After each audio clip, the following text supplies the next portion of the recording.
Action. Right. Today is March 23rd, 2026. It's 6:31 p.m. We'll call this meeting to order and start with the Pledge of Allegiance, please. I pledge allegiance to the flag of the United States of America and to the republic for which it stands, one nation, under God, indivisible, with liberty and justice for all. All right. So we're going to start off with the best part, I think, the mail. After that, we will be recognizing the Littleton Bromfield High School hockey team. Then we'll have a joint meeting with the Finance Committee. We'll move on to department board updates and requests, public input and member updates, appointments, select board discussions on several items, a special permit request, an update from the town administrator, minutes, adjournment of open session. Then we'll be entering executive session at 9:25 sharp. And anticipated adjournment is 9:45 p.m. sharp. So, shall we start with the mail, please? Let's do it. Thank you, Madam Chairwoman, members of the Select Board, and hello, Littleton. So we have some current vacancies on the town boards. The following boards are appointed by the Select Board: the Agricultural Commission, Committee for Exploration of Real Estate Tax Relief for Seniors, Economic Development Committee, Master Plan Implementation Committee, Permanent Municipal Building Committee, Personnel Advisory Committee, Zoning Board of Appeals. There is one vacancy of an appointment by the town administrator, and that's for the Affordable Housing Trust. There is also a vacancy appointed by the Littleton Electric, Light, and Water Department, and that is on their Finance Committee. Sign up to receive public notifications for the town of Littleton. Scan the QR code to register, or go to www.littletonma.org/subscribe. Community impacts, public safety activity, town meeting changes, transportation issues, public health concerns, town events, stay informed. Select Board office hours coming up. We have one Wednesday, March 25th, 4 to 6, Mr. Rambacher. Wednesday, April 22nd, from 4 to 6, Mr. Rambacher. Wednesday, May 27th, from 4 to 6, Mr. Rambacher. Wednesday, June 24th, from 4 to 6, Mr. Rambacher. I just signed up for Thursday Okay. coming up. Sound like he was being punished. I know. A week from Thursday, that is. We have a notification from National Grid in regards to the transmission vegetation maintenance notification requirements, that they will be providing Littleton with the annual notification of upcoming transmission sideline vegetation management activities within our municipality. I will, and there was a, as you can see, the corridor on there that will be taking place. And further providing the clarification regarding the vegetation management plan for public hearing reference in the recent municipal notification letter.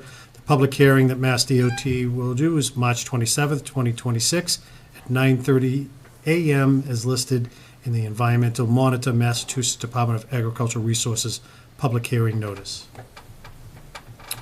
Commonwealth of Massachusetts, and here we are again, continued the notice of the public hearing for vegetation management by the Department of Agricultural Resources. And it is going to be, it's a Zoom meeting, and it will be March 27th at 9:30, as expressed before. And there is the link that is right there for that meeting.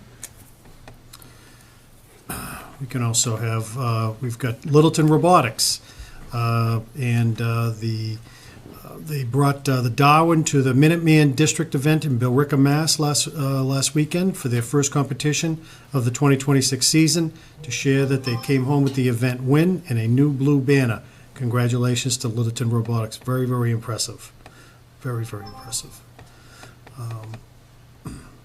And that is it, Madam Chairwoman.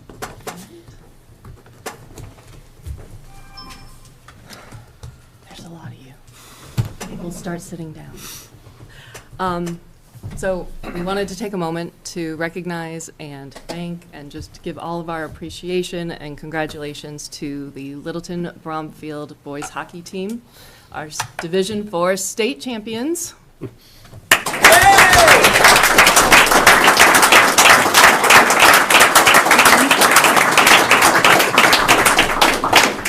Last week, they went to the Garden and had a dominating game. They won 5-1 against St. Bernard's. And in addition to that, they just had an amazing season. Let's see, just one loss the whole season, right? And three of you had scored over 100 points. That was Connor and Liam Glue and Littleton's own Gavin Whirling. So congratulations.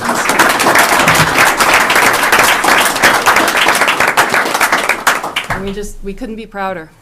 Thanks for all you boys have done for our town, and we appreciate it.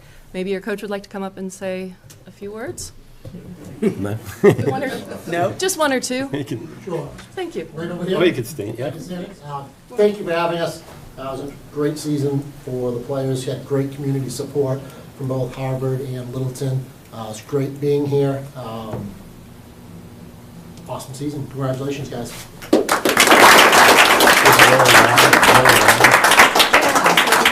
It's going to be yesterday. It got rained out. I don't know. Has it been rescheduled? Till next week. Next weekend. Saturday. Next Saturday at 9. Saturday at 9 this time. Okay, great. Well, everyone, we'll see you there. Yeah, we have a little bit of recognition here. You guys want to come on up? Anybody? Yeah, everybody. We could probably get the whole team in a picture, I think. Sure. Yeah, Need a picture? If they can do it on the Garden, they can do it. Yeah, yeah, right?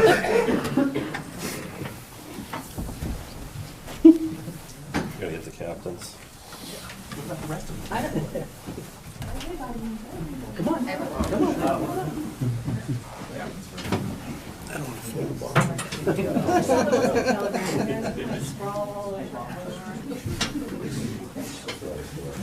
Where's Fred?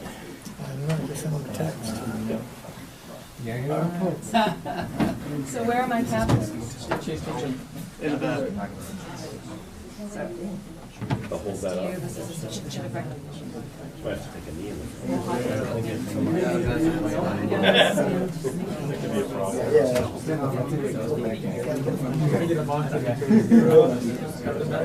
Hey, why don't you, hey, players, step forward to the select board. So they don't have Our to deal knees with are really old. I was gonna say, we can't get up when we get to that. They won't even know talking about it. Don't we forget something there? I mean, what about this thing? Standing cup. So guys, if you can see me, then I can see you, so make sure you can see into the That's a lens, problem. right? Karen needs a step stool back then. All right, thank you. Congratulations. Congratulations. Parents, everybody was Come on, how many 5 a.m. We all know what hockey I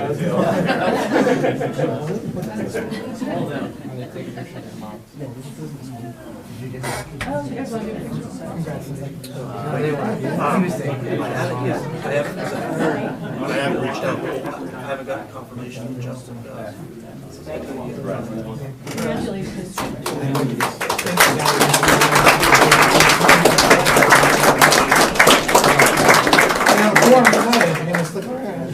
I gotta get the boys home. Do you have a question? I mean, you should find your pocket, right?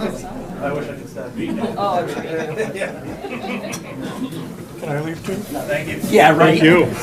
Awesome, guys. Just awesome. Thank you, guys. You know, from not having a team to state champ, it's pretty impressive. Didn't you say you won it? That was that was your alma mater. It was, yes. Congratulations. Congratulations. Congratulations. Thank you. Thank you. Thanks. Awesome. See you Saturday. Yep, see you Saturday. Awesome. In your parking lot. All right.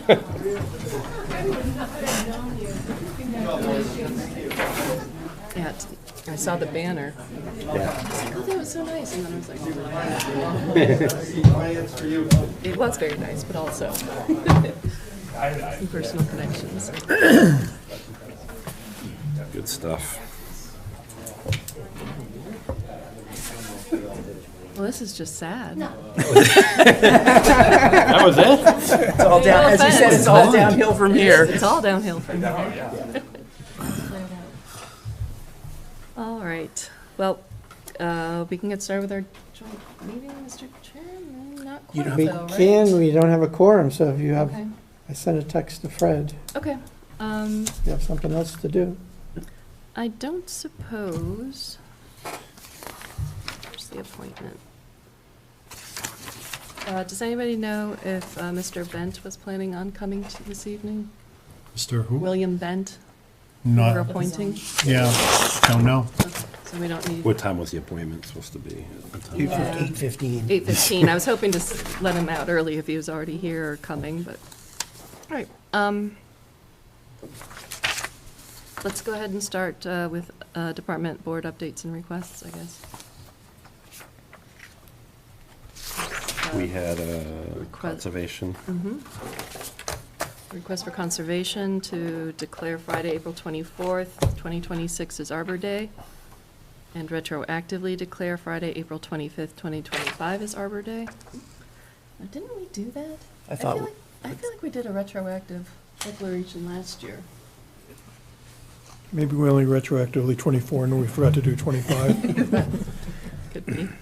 It won't hurt to do it twice, right? No, I know that when we, I don't know what town I was just driving through, and they had a really good, when you were entering their town, it might have been Chelmsford, with the Tree City USA sign. It's really nice, Yeah. good-looking sign.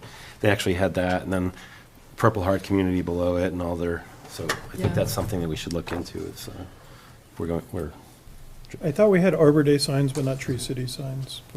They gave us an Arbor Day sign. yeah, 'cause it's a really nice Tree City USA. It's like a 2x2 with a tree in the middle, and it's a good-looking sign. I don't know if that's the same organization or a different organization, but Something to look into. But I'll do a motion. Yeah, please. Okay. Move that the Select Board vote to declare Friday, April 24th, 2026 as Arbor Day in the town of Littleton, and retroactively declare Friday, April 25th, 2025 Arbor Day in the town of Littleton. Second. Moved by Gary, seconded by Matthew. All those in favor? Aye. Next, we have the PRCE discussion and vote on changes to Schedule C and C1 for summer seasonal positions. Alicia was gonna be here for, Okay. We can wait. Yeah, we can table it until she gets here. Okay. Public input? Well, I mean, can we discuss, oh no, where did Steve go? The FinCom, I mean, could we have the discussion about the financial policy, for example, without voting? I mean, or do we need to wait for a quorum of FinCom in order to like have that discussion? Like, I assume that the policy discussion is going to be asking Steve questions and opining on it. Yeah, but I think the rest of Okay. his committee might have Fair questions enough. too. Okay. You want to talk about the Orchard House? Sure. All right. Okay, Orchard Numbers House. For Sue, this is number 7, Select Board Discussion, Sale of the Orchard House. So- Out of order. Tony and I have a draft, started a draft article. I spoke to town council about the process, the order of operations. I think that is relatively non-controversial. I spoke to the Littleton Historical Commission. They have a basically near final draft of a historical preservation restriction for the house, which I have in my possession. I spoke to Linda Stein. There are a couple things in there that probably need clarification.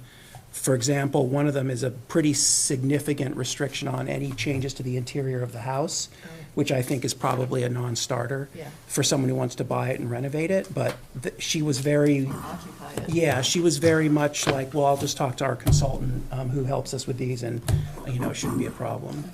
Nothing else in it. Basically, what it covers is the appearance and envelope of the outside.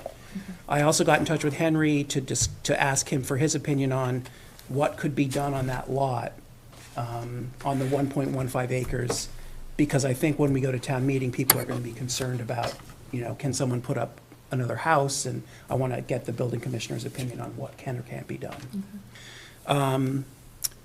Other than that, like, we need to finalize the restrictions that we want to put into the article, and then the RFP. I can draft those and send them around. I haven't done it yet. I need to schedule some public meetings, and I think that's it. I think, and we are going to have to subdivide that lot, I believe, before we sell it. Is that correct? Okay. That's correct. So it's currently one assessor's lot, and the non-APR section will have to be subdivided off from the APR section. I don't know what the legal process for that is. Zoning change? No, well, we'll go to the planning board. Okay, all right, okay. Yeah, the zoning won't change. No, the zoning, you're right, the zoning won't change. The That's just an planning A&R type request. is- Okay. So any questions on that? What's your timeline for, are you thinking for the public discussions? I think, I'm a little conflicted. Doing it early would allow the input to be included in the warrant article. Doing it late would be more likely for us to get attention, because people are going to have seen it in the warrant and are going to be talking about it. So maybe I'll do two, but I think I should probably do one very soon, like in the next 2 weeks, so we can have an article in the, but it'll probably be after it goes to print, but we can have a addendum. What do you think? Before or after? I mean, I just want to, I'm concerned we're not going to have all our ducks in a row straight enough so to be if able to get this. it's possible, so passed. if it feels like we're not all there, we'll just pull the article and bring it back in the fall. So the concerns, I guess, would be more so on some of the things we already discussed. The sprawl, what, it's 1.14? 1.15, I believe. 1.15 acres, so is it just the footprint of the house? Things like that, questions that everyone's going to want to ask, because what last thing you want to see there is a huge, Yeah. 3 complex, Yeah. condos or whatever behind it. So if it's just the building itself, and maybe an outbuilding, obviously, for somebody, but those are the type of questions that I would have. And then, obviously, tightening up the historical side, being able to answer those questions. I do agree with having a meeting, if it's going to be on the warrant or not. If we have to pull last second, I still think you should have a meeting before town meeting, just to, Yeah. Oh, so yeah. people can, you can Yep. get the word out there. So if it does go to town meeting, people, we see how that goes. We've seen how that goes. Absolutely. What's the date that the warrant has to be finalized for print? Is that, It's next week. I think. Oh, is it next week? Okay. so there's no time really to have a Yeah, meeting no, and there get isn't. feedback? I didn't realize it was that soon. That's really, Yeah. but yeah, we won't know until we get closer to the town meeting whether we think we should pull it, and if we have to pull it. I mean, do you think that, like, having it on there and pulling it is a bad look? That's what I'm worried about. I'm nodding because, yes, that is what I am wondering, but not necessarily because I'm sure that I think it's something that we should think about. Well, what would be different if we had it on there and pulled it versus just put it out in October, other than the fact, I mean, it's just a heads up that we're thinking about it, right? We'd be basically moving the same article forward in October, just with a little more information, Yeah. so. I don't think having it on and pulling it is that, I think it looks disorganized, which doesn't inspire confidence. but if we think it's on there and it's disorganized and we pull it, say, we thought we could have it done in time, we couldn't, We're going to bring it back when it's we'll ready. bring it back when it's ready, so. And I mean, Matthew, you've been championing this, Championing. and you're not going to be here. Right. In the midway fall. through Well, the- I mean, right, right, so- yeah. I mean, I will be obviously involved in this, but yes, I will not be sitting Right up on to this. the- I will not be sitting on this board, so. So we're going to have to, I don't know, have to get everybody else up to speed on it as well. I know, Mark, you've been working with them as well, so. Not so much lately, but yeah. So I guess the discussion is, do we move this to a fall special? Yeah. I mean, I assume that we could work out some way for me to talk to town council about this specific item, even if I'm not on the board. Yeah. So, I would be happy to take, if we move it to the fall, I'd be happy to continue to work on it. Mm-hmm. Like, just in, and only it. But no, I'd rather try for this spring. Okay. Is that, are you okay with that? Yeah, I mean, we don't know if it No, looks. no, Right. and I can get, Tony and I can get a final, a good, a first pass of the final language into the warrant. I'm confident of that. Mark, any concerns? So I would say to have an initial meeting as soon as possible, so then you can get feedback on what you're drafting for the town meeting article as potentially before it goes to print, Okay. right? And then you could see if there's feedback that makes it, if there's too much resistance, then you can, that's kind of like an idea that we could pull it, Yeah. rather than, and then having a meeting closer to town meeting more as an informational. Yeah. Yeah, okay. So, what do you, When it'd be is- nice if you had more than a week to get it done, Well, but I mean, it is what it is. when is, do you know exactly the date that it needs to be finalized, the warrant? Goes to print April 1st. Okay. So we could have a brief discussion about it at our meeting next week, Yeah, and I To- could try to to, finalize it or decide to pull it. and I then. could try like setting up a meeting for this coming week. So the warrant itself is So- only saying, it has nothing to do with the RFP or RFI. That's correct. It's So just- excess. That's correct. Right. Well, surplus, but Surplus, I excuse think me, we not should put some specific language in about how we're going to restrict The the footprint deed and in the restrictions. RFP, yeah. Right, so I don't think there's a ton of legwork to get that defined, as much as obviously putting out the RFP and all the, Yeah. It's much less lifting than the yeah, RFP. that's the legwork. This is more of getting historical lined up, zoning, everything to make sure that we've got the right, all the restrictions are there, it can be written clear to people, so when they're voting, they can say, okay, Yeah. this makes sense. It's still going to be a farm-looking house, not a whatever. So, all right, I'm comfortable with it. Okay. So I'll shoot for a meeting for this weekend then. Okay. All right, finance had the quorum, I guess. Yeah, Got a quorum? We're good. All right.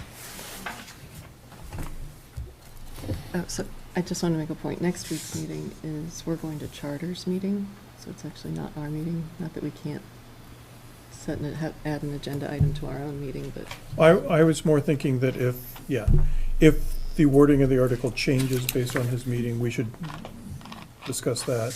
Or if Matthew decides after that he recommends that we pull it, we should just have if there's no changes, we basically can gloss over it. But yes,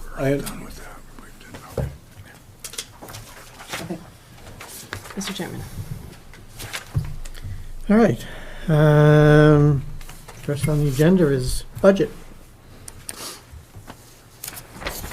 Okay, so I have an update since we last met on Super Saturday. So next, the first slide is where we were at the draft budget when we published it in January.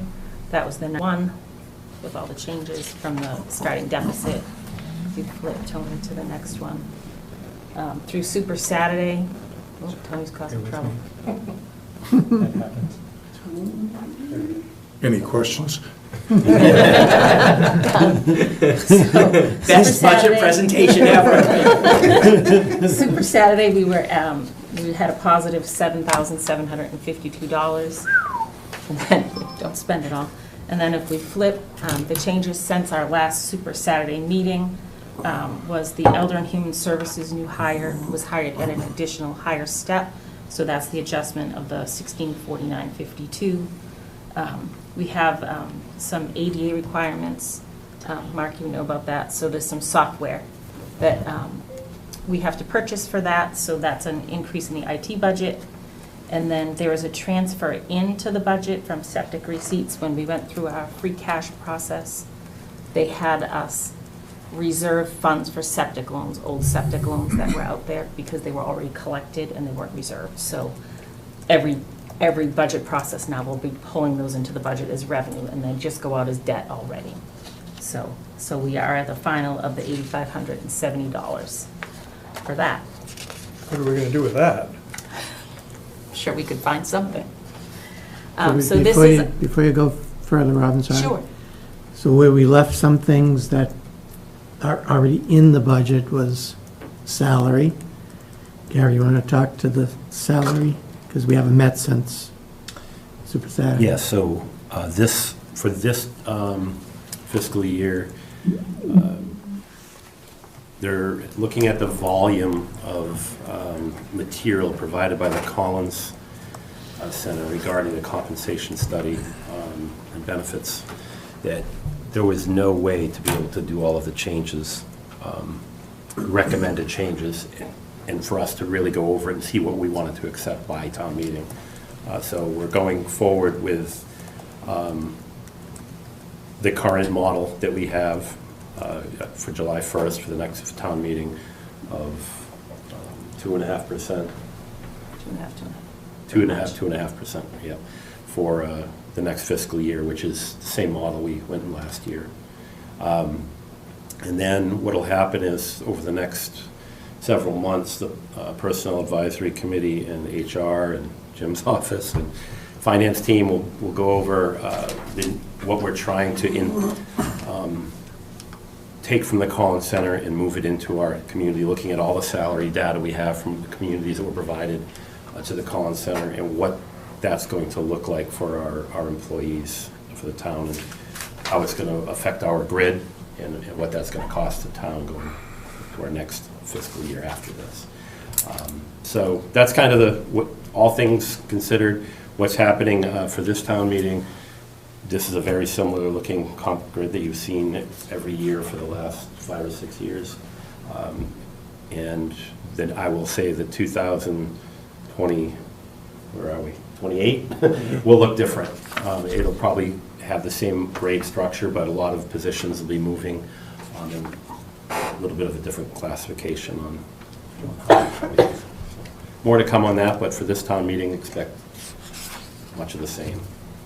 So there's no change to the bottom line from what we looked at before, because we had already included the 2.5 in the budget numbers for the departments, so we're good. The other thing that was up in the air at the time was health insurance. Mhm. We opted into the budget with the higher, just in case, so what happened with? So, 12%, is that right? yeah, it was 12.8. So it came in a little bit lower, but we budgeted the flux and the on and off of the program if a person comes from an individual to a family light, so we've chosen to not change it. I think it was like $90,000 we saved with the percentage, and we're gonna hold it there just in case. I mean, going from a family from a single to a family, it'll cost you 10 grand to the town. So we're just gonna leave it there in case there's changes and. So what happened was the unions, as they were meeting with town management, they did not vote to change plans. They voted to stay where they are. And if you remember back on that Saturday, we kept the 980,000, 980 in the budget. That was the higher number in case they didn't, and they wound up not switching. Correct. So Yep. there's no change in that. Yeah, and if we don't spend it, that falls to free cash, so. Yep. Until next year. Right. We'll be forced to change, correct? Is that, Mhm. yeah. So. Okay. You good? I'm Okay. good. I don't want to, okay, Just so wanna the catch top everybody is, up. our current stabilization funds just balances as of February 28th, just for information purposes. The operating budget when we last met was that 66 million. And then if you follow down our free cash policy, these are our contributions. So capital expenditures is the 1.6, and I'll go over these later. The capital I'll go over later. General stabilization in our fiscal policy is a minimum of 100,000. We're contributing from free cash for OPEB and Middlesex CPC contribution for the $465,000, so we get the match. School building STABE, we've got $2,048,033 we're contributing this year. And then cap STABE, again, that's that's from cap STABE, that number there. And then debt exclusion STABE, which we contribute to every year for debt. Madam Chair, okay. Question on the OPEB. So Sure. are we still projected where we're going to be when we're, I guess, paid off? You never paid off. But I know we're in pretty good standing. We were at like 80% funded, Okay. and I think with the last evaluation, we're probably more around 70. Okay. All right. Still way ahead of the law. Still way ahead of many communities, yes. You think you catch up, and then Yeah. health insurance costs go like this, and then stock market Crashes. goes like this. We're not going to have that happen. Okay. Okay. So the free cash use of policy, the expenditures, and the cap STABE I highlighted, if you go to the next slide.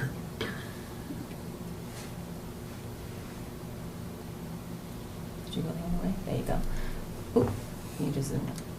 So the only thing that's changed since Super Saturday is the six-wheel dump truck for DPW. It broke down. It's not working anymore. It was in the out years for capital, so we pushed it into this year because we had room within free cash to do so. So our total is the $1,618,026 for that. So that is the only change since Super Saturday. And then for cap STABE, we're still doing the engine replacement, and then we added $100,000 for a feasibility study there. And this is the balance in the cap STABE account, because you guys are looking at numbers, but you don't know what this is the out years that we have right now. We've had talks about having meetings to more nail down these numbers. I will say there's an article in the warrant for $175,000 that's not added to this as well. But those are the balances going forward. If you look at the last line with the blue print, those right there are for debt that we're going to borrow and then use cap STABE to pay off. So the first three are for the dog park. The last three are for the engine. So we're going to borrow, pay it down every year, so that we're not bonding it. We'll borrow and then pay it. And that is it for me. Maybe we'll get into more detail on those numbers when we go through the warrant. We have the financial policy, if we can get that out of the way, that's next here. So the Financial Policy Working Group had 2 meetings in the past couple of weeks. We went through the existing policy and agreed on some recommended changes. It's not to say those are the only changes. I mean, we should discuss anything else that any other of the members feel that should be changed in the policy. We sent it out Friday. I know there was short notice. How would you like to proceed, everyone? You want to go through this? Is everybody comfortable with the changes? Would you like to discuss them? What's the... I have a couple questions that may be just clarifications. Sure. They're not significant, I don't think. In section 15, the revolving fund, what was stricken was 10% of the budget was the old limit. Where did that number come from? Was that just... That was in the Mass General Law. So one of the Municipal Modernization Acts stripped that language out, but we never updated the Okay, policy. so it's no longer, It's no longer there. it smelled like a state thing, so I wanted to... why did the review of the budget process get removed from the budget calendar? You know, the budget process. Like, the last line in that table was, after the budget is finalized, the Finance Committee and other people will meet to discuss whether it can be improved next year. It's the first Tuesday in May, after the annual town meeting, and then June 1st. Review and recommend any changes to full boards and committees. Oh, I misread that. I'm sorry. I thought that was... That's the working group. Got it. So the budget process itself there's a whole new section in here. Maybe I should explain that a little bit better. The original draft from the Charter Committee, when they sent it around to Karen, Fred, and I, included more of a play-by-play on the budget process. And we kind of felt that it wasn't appropriate to be in the charter, and if it did exist, it would be more appropriate in the policy. document. Makes sense, yeah. The Charter Committee has since taken that out, so, but we felt it was still warranted to put it in here. So, again, I think, and everybody should speak up to this, but I think the process that we have now works. This is a kind of a third year of this. So we should memorialize it, get it into this policy, and then if future boards want to change the process, both boards have to agree, because it's part of this policy, and both boards have to agree to amend this policy. Steve, can you just mention, I guess for the public, what the financial policy group is, who they are, so that, I think we keep referring to, the meetings, but. So the financial policy group is 2 members of the finance committee, 2 members of the select board, 1 school committee member, the town administrator, and the town treasurer or finance director. We had it in that they would meet after the process, but we switched it that they would meet kind of after we go through that budget first. And maybe it's even more appropriate to do it before the budget process starts, just to go through it, but it's still in here that they need to meet annually.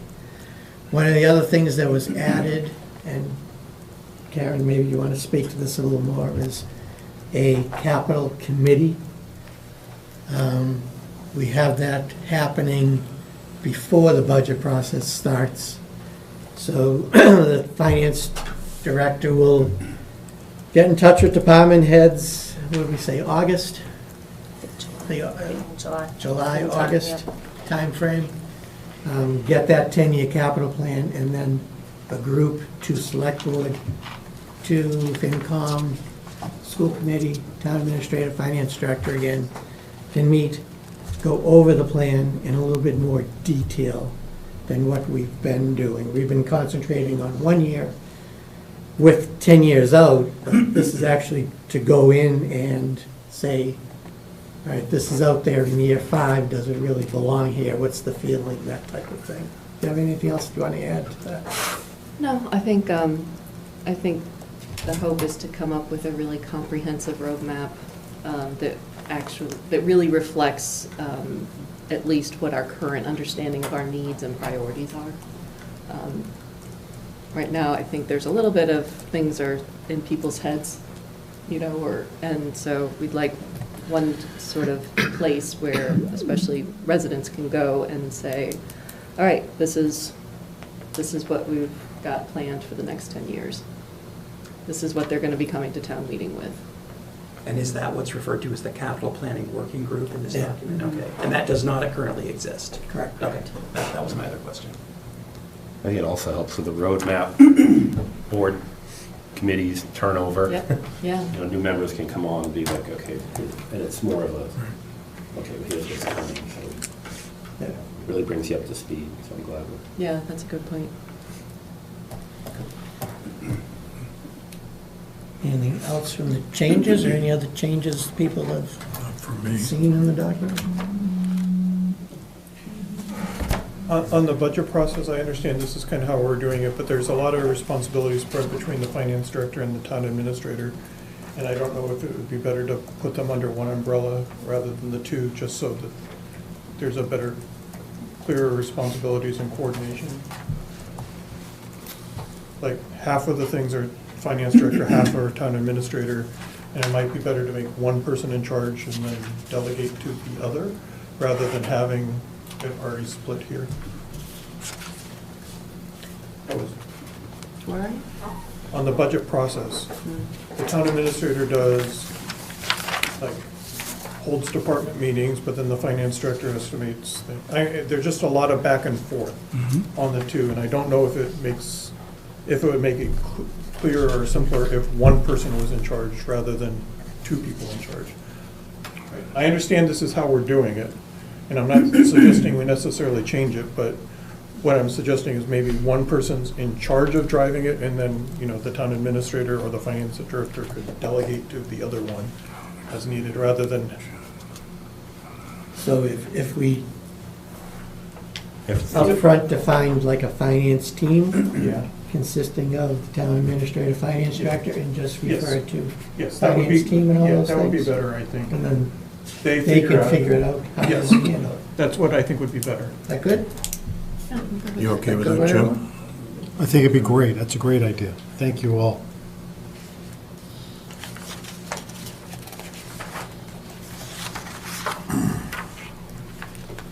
Any other things, Mark? I don't have anything else really on the changes. The one comment I have is, we've been asked about the transfer station a couple times about its use, and it says, I forget exactly, that's at the top of page 12, I guess it's in section 18. Unless agreed by the select board, fees charged by the enterprise fund service as well as the transfer station operations and other fee-based program funds will be sufficient to cover all associated expenses.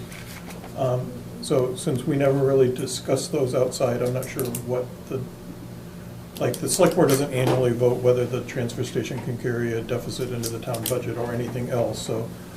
But, no, by definition, you do. You do, when you set the Because you fees. vote We vote fees, so we don't discuss. Well, by as a setting part the of the fees, budget. just by setting the fees lower than what the cost is. you're We basically already do that saving. after but it's not part of the normal budget process is the question, so. I do agree with Mark, like, we do set the fees, but it's not tied in any way to whether or not that fund is running a deficit or a surplus. I feel like that's always pretty explicitly pointed out. It has been the last year or two, but before that, no, it was never made explicit to me anyway.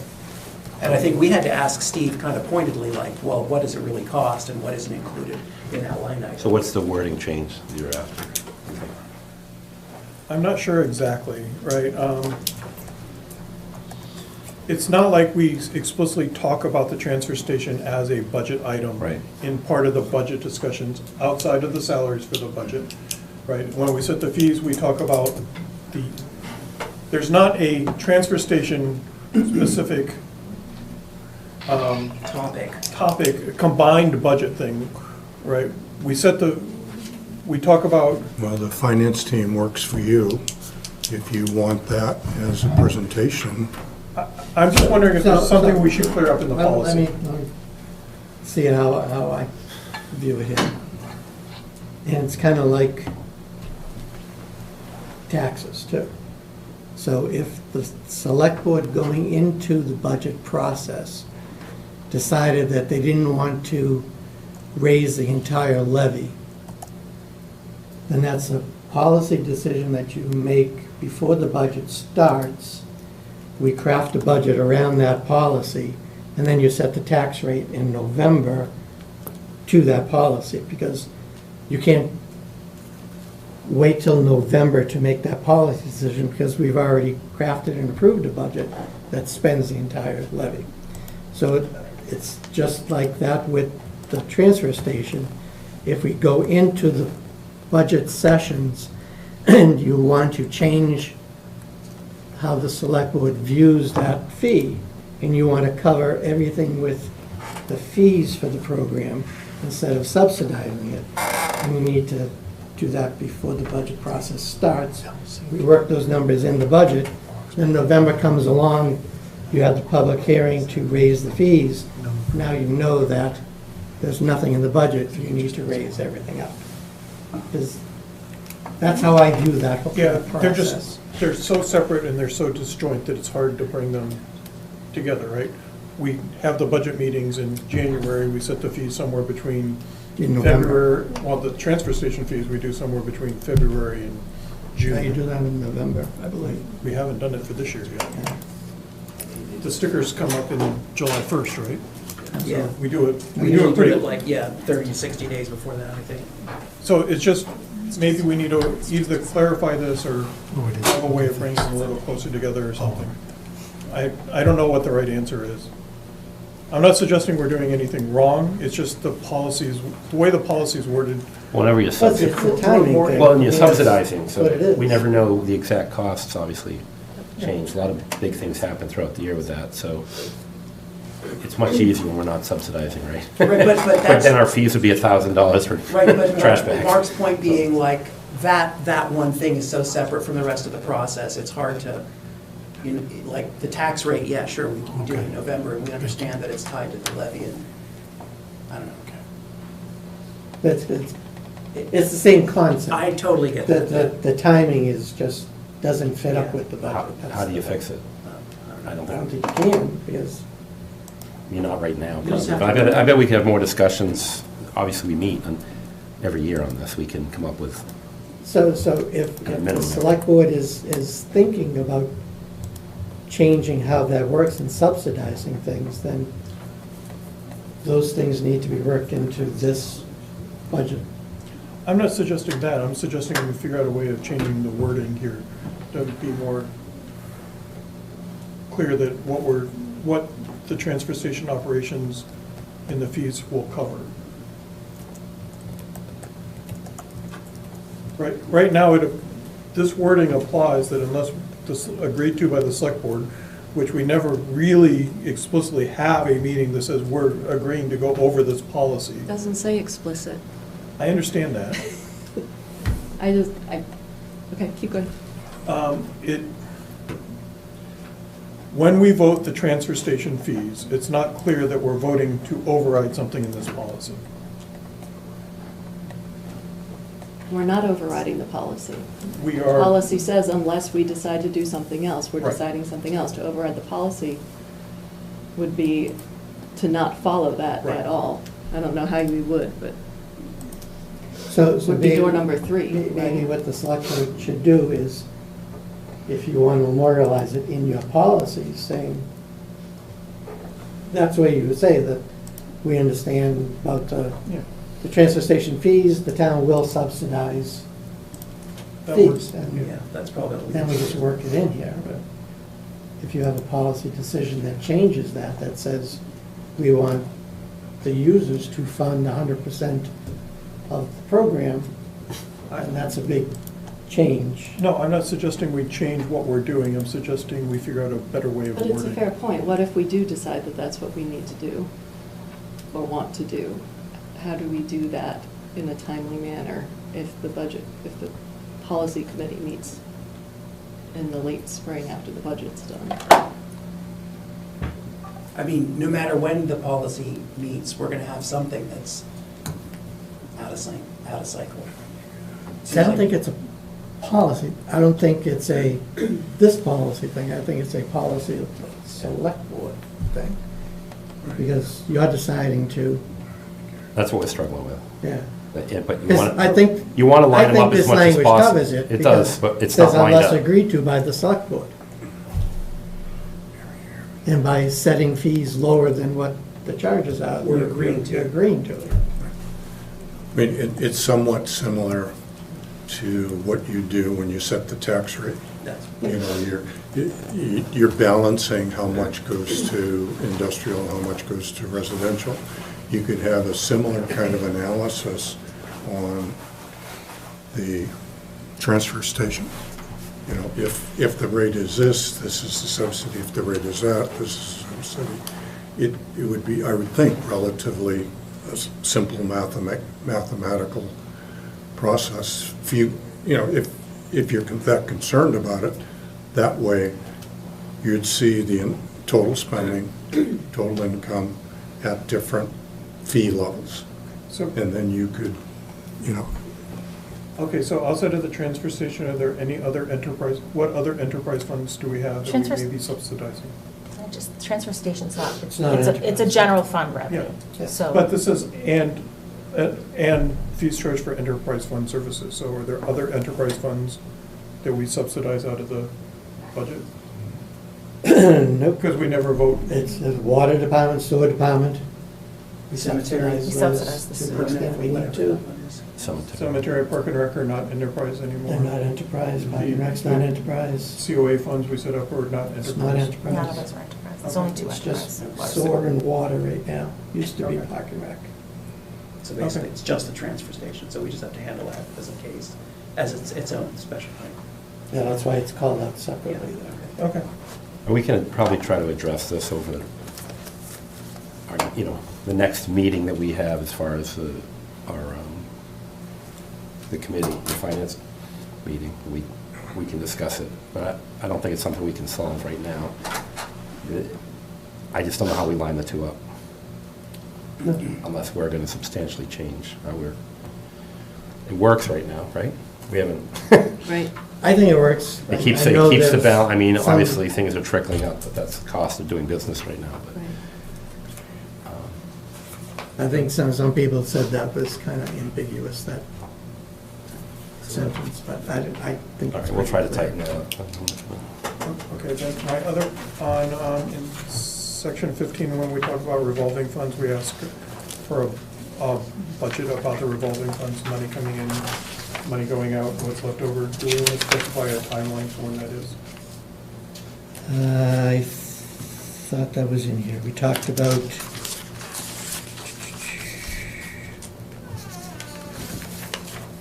You have to set the what expenditure. were we limit. talking about, when you were getting the budget data, is that it?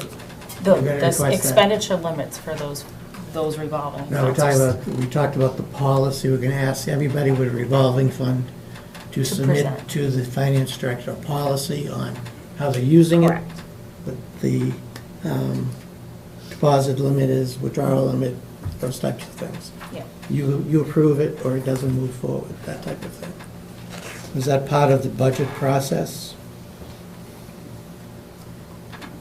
You wanted a presentation from them for revolving funds as No, I part of want the you process. to, we talked about you approving a policy. Yes, Yes. first, yes. Yes. So, and then we talked about it being included in the budget book, that type of thing. So each department would have something about their revolving fund in the budget book. So it has to be part of the budget process. Okay. Okay, I just thought was we put asking, that in here. so in section 15, there's no timeline. I don't know if there's a timeline in the budget process. looking right Section, now. in number 8 in the process, it says, the finance director will prepare an annual budget, blah, blah, blah, including staffing changes, revolving funds, stabilization accounts. We could add in the policy that goes along with those revolving funds in that, if we wanted. So in section 8, I'm just suggesting we throw in a timeline, that's all. I don't, Section Well, 15. You mean number 8 in the budget process? I'm talking about like number 8 in section 27. Is the finance director will prepare the budget book, which includes revolving I'm funds. sorry, you're right. I'm talking section 15 where it outlines revolving funds and enterprise Right. funds. It says each department is required to submit a policy, which should say somewhere in here, it could say as outlined in, timeline as outlined in section blah, blah, blah, but just say that there is a timeline somewhere, because it's not clear what the timeline is in this section, so if it's outlined in the other section, just refer to it. That's all. It doesn't say when this policy has to be established, but it's Has to find in the the initial budget one, but it process. says that if you want to renew, you can't, or, yeah. There's not an initial establishment date, but It's established in order to or go in front reauthorized. of annual town, in order to go to town meeting, you have to have it, so you're gonna butt up against the timeline at some point, Yeah. but there's, So after that sentence, it says, each department that utilizes a revolving fund is required to submit a policy to the finance director for each individual revolving fund that outlines such and such as part of the budget process. How's that? That's fine. Mr. Chairman, Is it? Yeah, okay, fine. Okay? Yeah, budget process or annual budget process, either, to make it clear that Okay. you're doing it annually. You okay with that? Is that good? Sure.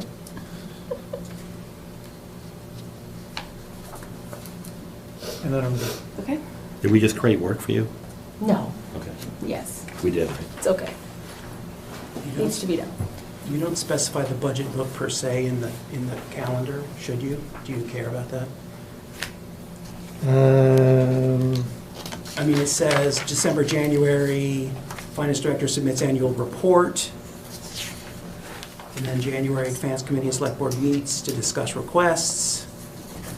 I mean, maybe the book is, implicit there. December, January, detailing, submit an annual budget report detailing the budget capital request to select board finance committee. That's the In book. the- If that's the book, that's the book, Yeah. that's fine. Number 8 in section 27, the Right. budget process, talks about the budget book. So how And how does number 8 line up with that calendar, I guess I'm saying? I mean, this may not be important, it may be that we don't need to specify a date for everything, but, our,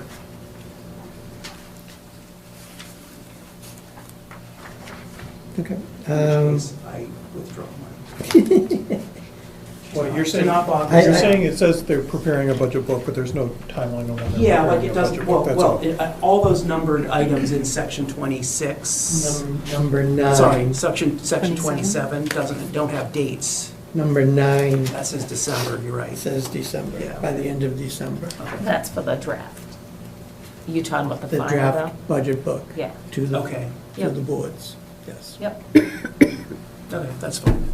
Draft.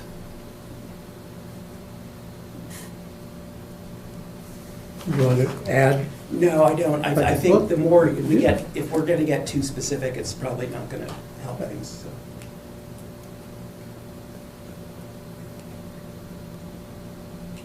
Anything else from Anything else? Jerry? Good. Yeah, we, Great. Mr. Chairman, we haven't taken public comment yet, so as long as we're good, maybe we can do that. Okay. Public comment, anyone? Yeah, Mr. Chairman, George Sanders, 682 Great Road. Going back to the transfer fees here, can you explain to the people how this transfer fee is handled in this town? Because to me, who's collecting it, who they turning it into, what's the accountability on it?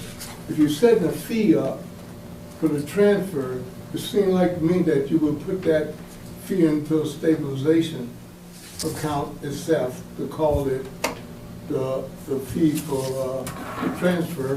Whatever is needed over at the transfer, monies will come out of that first before they take it out of the general budget and put it towards something. I understood a little while ago, I heard that it was being collected and put in the general fund. I don't think it should be put in the general fund if you establish a fee for a particular item in the town. It should be accounted for that money that's being spent or that's being received and being spent. And it shouldn't just go into the general fund. It can get lost in the general fund.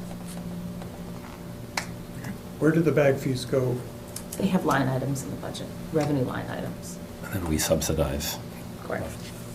When you go general fund, it's a general fund revenue. It's no different than a permit fee. It's Correct, the building permit's general fund revenue, yeah. all general fund revenue. And it's all tracked. Mhm. They'll have their own lines. So they go into a line, they go into a specific line item when they come in. So if you wanted reports on what revenue came in for stickers, we can do that. Okay. But it's not dedicated to the transfer station. Right. It's general fund revenue. That's Mass General Law. That's nothing we can do. Julie Deere from Harvard Avenue. So is it, just listening to the conversation, is the town subsidizing the transfer station? Yeah. Substantially. Yeah. Like, do we know if the town weren't subsidizing, how much the stickers would cost roughly? Would they double? It'd be like $1,000. No, thanks. Well, we Maybe pay run the out of salaries town. of the workers. We pay the salaries of the workers at the transfer station. I don't know if I don't think we subsidize or the actual I'd disposal have to cost, look but at I the don't whole. remember. My recollection is that's what They would Steve be- said, is that the fees, the bag fees cover the operation of the station, But not the but actual the disposal? employees are part of the DPW budget. Yeah, I don't even think it does that. Okay. It used to, And since we don't get money from the recycling But I think stuff. now we're at a point of, we can't double the bag fees. We're not gonna double the fees of the annual fees, so we have to keep this as close as possible by subsidizing it. I don't know. I mean, this is probably one of those things we should probably pull just to see. Yeah, we can. But I know it's beyond the Okay, salary. that's fine. That we're subsidizing. You know, and we're not the only community, I know, that's dealing with this. Just looking, I know Acton, they've all come up with creative ways to do this. And different fee structures and different subsidies that are used to do it, so. I know there's probably room for improvement in here, but I just know people don't want to spend $20 for 5 bags. That's coming, it's down the road, it's right in front of us, so. So we try to subsidize keeping those fees on those bags and those annual fees as tight as possible, very little increases. And, you know, whenever it does go up $25 here or there, we hear about it. You know, so. But, yeah. So I always wish the bags didn't have to be plastic.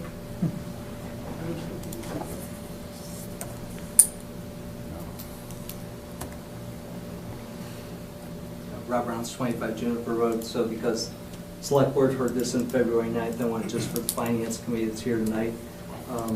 February 9th, they said, I think the PRC revolving fund should be paying for some of the expenses pertaining to the maintenance on the numerous fields that are used by their programs that generate revenue. And that it seems like that's changed over time, and I think that should be charged, be a cross-charge out of the general fund from the PRCE revolving fund, which was recently disclosed to have the net surplus in fiscal year 25 of $222,000 and a surplus balance of $740,000, both those items, which is stated in the January budget meeting. Separately, on section 15 of the policy document, sorry to revisit some things we were discussing before public input, but I'm a little bit just like clarification. Sentences under the recommended language for the department revolving funds pertaining to chapter 53E and a half. Is it this policy that's going to state that the select board and the finance committee need to increase the revolving fund as to what can be spent before it goes to town meeting? Or town meetings, I believe, required? So is there a sequential approval process? As I'm confused by this word, so I'm not clarification. And I look forward to the transfer station discussion. I've given several of you. I worked with Steve Yonley. I think the item is subsidized by general fund by approximately $95,000 according to the stuff that I got from Steve Yonley.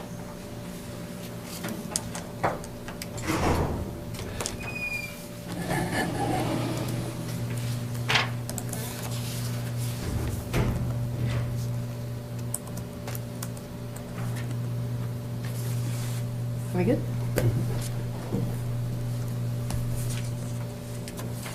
Good. Anybody have any other comments or anything about the policy? If not, Finance Committee, I'll look for a vote to approve the changes to the financial management policy as amended, section 15, to make it part of the annual budget process, and section 27 to define a finance team.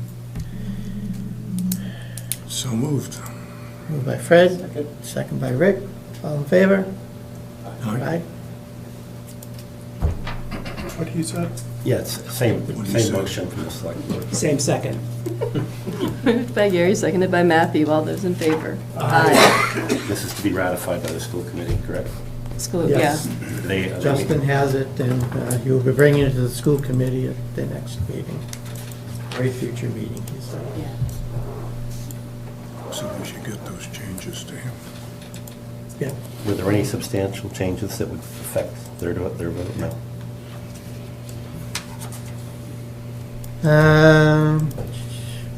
Town warrant.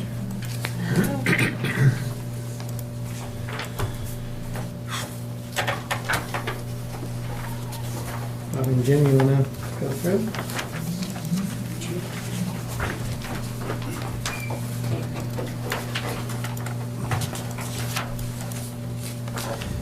Okay, we have 31 articles and one submitted petition by a resident. And here we will, as we go, you can see at the beginning, it lists the May 5th, 2026 town meeting. Those are the, and then it just moves right into to the voters, the message that has been, that's standard boilerplate for the warrants. And it gives an example. And then we've got town moderator, town meeting procedures, which is, again, standard practice. And we have, moving into, we're looking for the Finance Committee. We've got a placeholder for the Finance Committee budget report for FY '27, and that will be added before it goes to print. And along with that, another placeholder will have FY '27 budget summary, in which will also be putting into that. Article 1, annual reports. To hear about the reports from the town offices and the committees. Article 2, we've got bills of prior years. As we know that anything that has been, was not paid in a previous, during a previous fiscal year, has then got, before it can be paid in a new fiscal year, it's going to be the approval of town meeting, and that requires a 4/5 vote. Do we have any? No. We're still using Here we have, we've got the FY '27 operating budget, and the vote to raise and appropriate $64,497,127, and transfer from certified free cash $937,392, for a total of $65,434,519. And transfer from the funds specified within to defray the expenses of various departments for the town. And this will be beginning of fiscal year FY '27, which begins July 1st, 2026. Any questions on anything as we're moving through what we have for information? I was just mentioning to Karen, Madam Chair, that we don't have an official moderator for this town meeting. We have someone that's going to be doing it, stepping up, that will have to be voted on at town meeting. That is correct. I was just thinking normally that the moderator is in the room for these discussions, so they can kind of get the feel of the town meeting's going to look like. So I don't know how we can, if we have somebody in mind, I can't imagine objections to a town moderator, but might want to start inviting them. We're going to have the big discussions on the warrant, just to have them in the room, just so that they, first time they see it isn't at town meeting. Well, the consent agenda and everything else is usually set by the town moderator. Yeah. Okay. Thank you. No, great, thank you. Mr. Spangle. Mm-hmm. That is it. Moving on.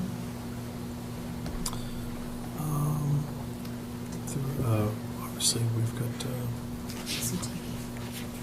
I'm sorry? LCTV's next. Right, I'm just trying to get there, I'm sorry. Fourth article, we've got LCTV, vote the appropriate existing funds for FY '27 for the salaries and expenses to the operation of LCT cable television. And we have to vote to appropriate $427,793 for that. And that is yet again, a standing article that we have seen many of other times. The next article, we have department revolving funds. If you can see the different expenditure limits, and those are for the expenditure limits in which, for the various revolving funds that we have within the town. You also And did the reports, right? that's, those are the limits, and there have been there have been certain ones that have been raised in the past. I know that recently we increased Parks and Recreation, I think, last year, and that 1.8 million, I think, mirrors last year's limit is something. And that is yet again, something that is not uncommon for us here. Article 6, Board of Water Commissioners, Water Enterprise Fund operating budget. The vote to raise and appropriate $69,600 for that. And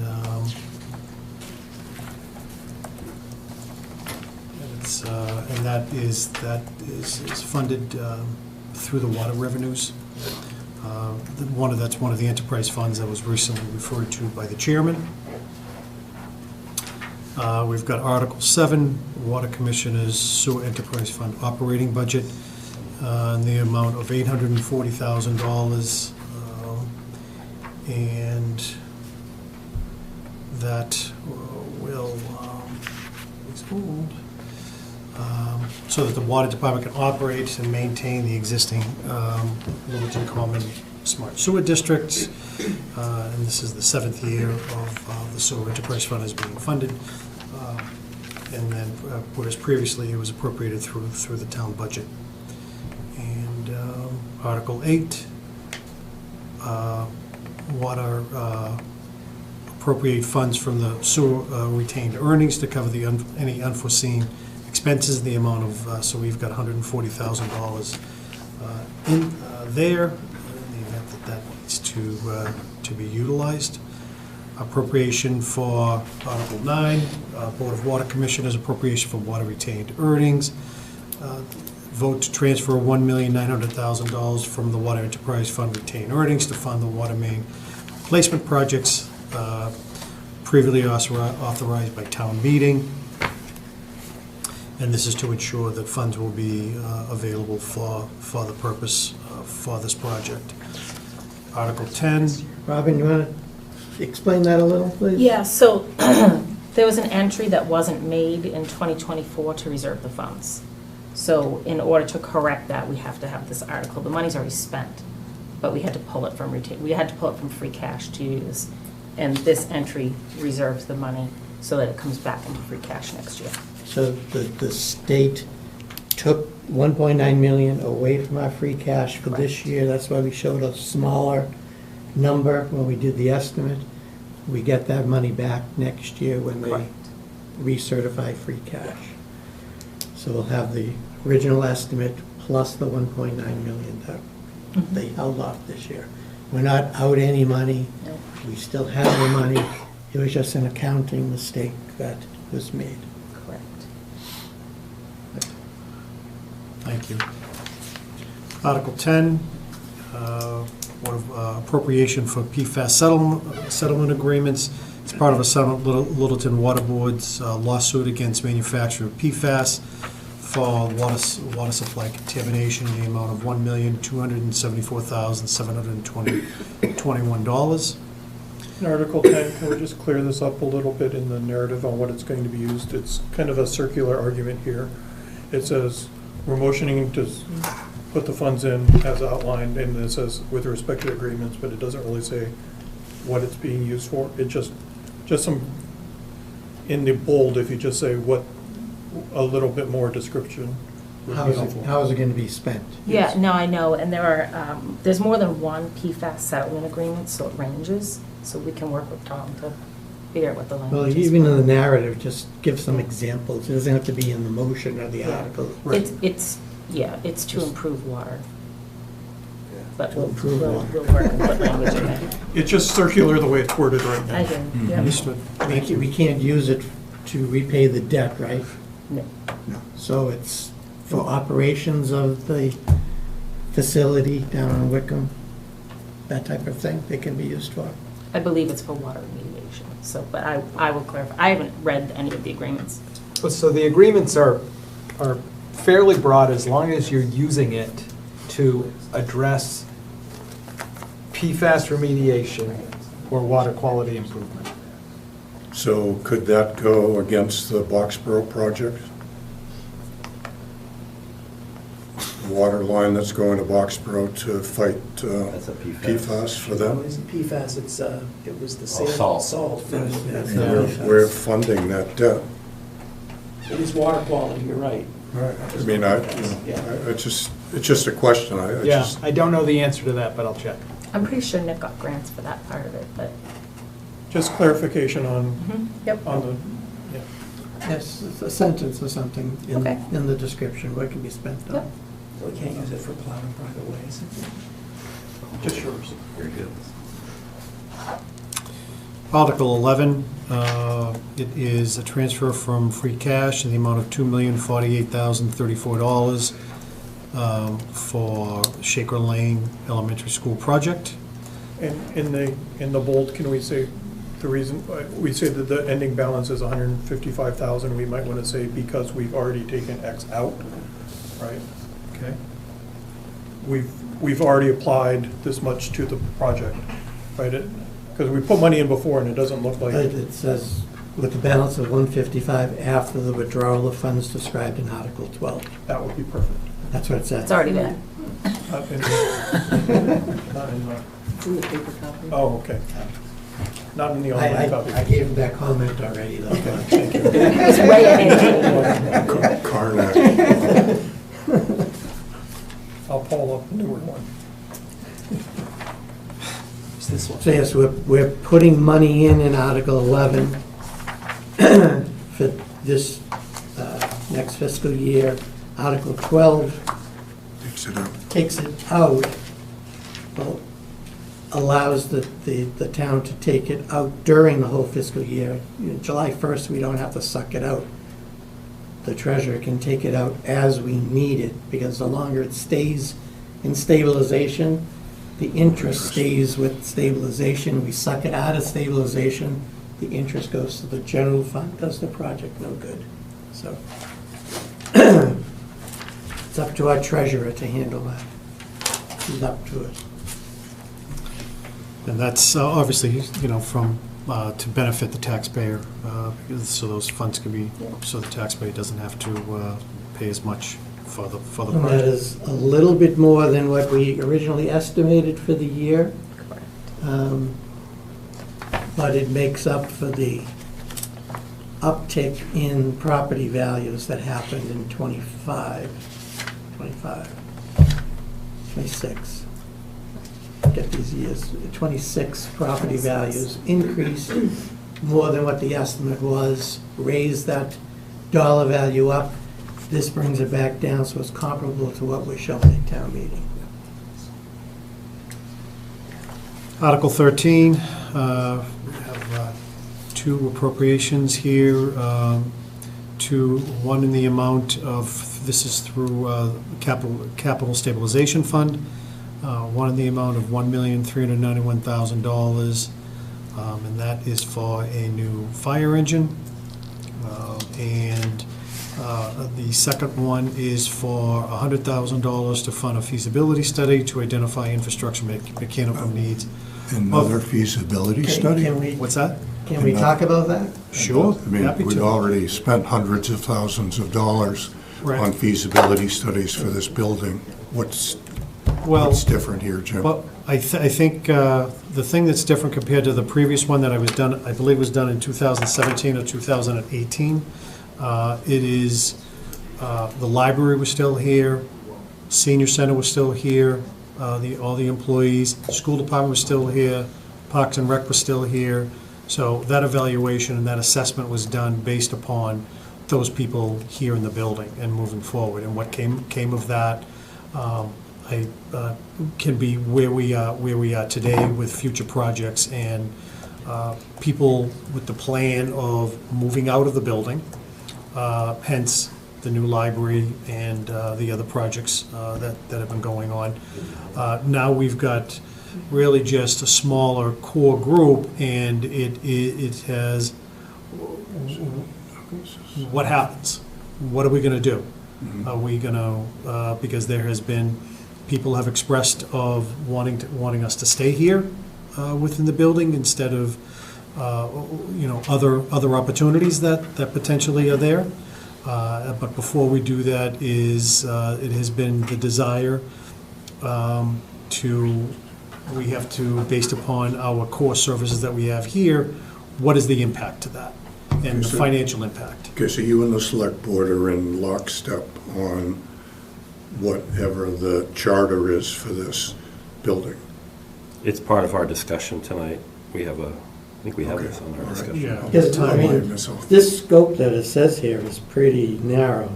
The previous was a space needs study, where we identified just how cramped, for example, EHS was. So, and we built a senior center, we built a new library, we got 36 King Street. All those people have moved out, and we have had over the last few meetings lots of debates about what do we do with this building. And one of the questions that we can't answer is, well, what is it going to cost to keep it running, and how do we put people in this building that makes sense? So that's what this is for. As long as you're in lockstep. How much footprint we need now. We don't need as big a footprint, believe it or not. Right. So. Okay. Just, I know we've spent a potload of money on it already, and here we go again, so. I feel about feasibility. Okay. So this, just to be clear what this is for, this is to look at this building, This footprint, yeah. to come up with a cost to keep this as a town hall? Is that what? Yeah, That what was part of it. it, what it would cost to keep a town hall here in this existing building, what it would cost to potentially to move it, raise it, move it, keep it on this property. I mean, This all- article just says That's this. all this has to be just- discussed. Not this article. No, this is just a feasibility study to find out if this building, what it will cost to support. It really, what it would cost to, first you want to identify areas within where we would be focused towards in regards to, would the core services be over on the library side? Would it be over on the Parks and Rec side? The school side. And then what happens with the rest of the building? What does it cost? Because as one of the highlights that the select board has, they've asked us to look at the energy consumption, and so we're looking at, for instance, the energy consumption to next door at the Center on Shattuck was, for the past, I believe, 14 months, was $400 for the year. This town hall, 37 Shattuck Street was $52,000. So that's a data point that will obviously, there's going to be a number of different data points included in that. Yeah, I guess, Fred, this could be the first of a couple of feasibility studies, unfortunately. We have to do something with this building. The town made it clear, one of the options, we put in front of the town last year, wasn't held in good.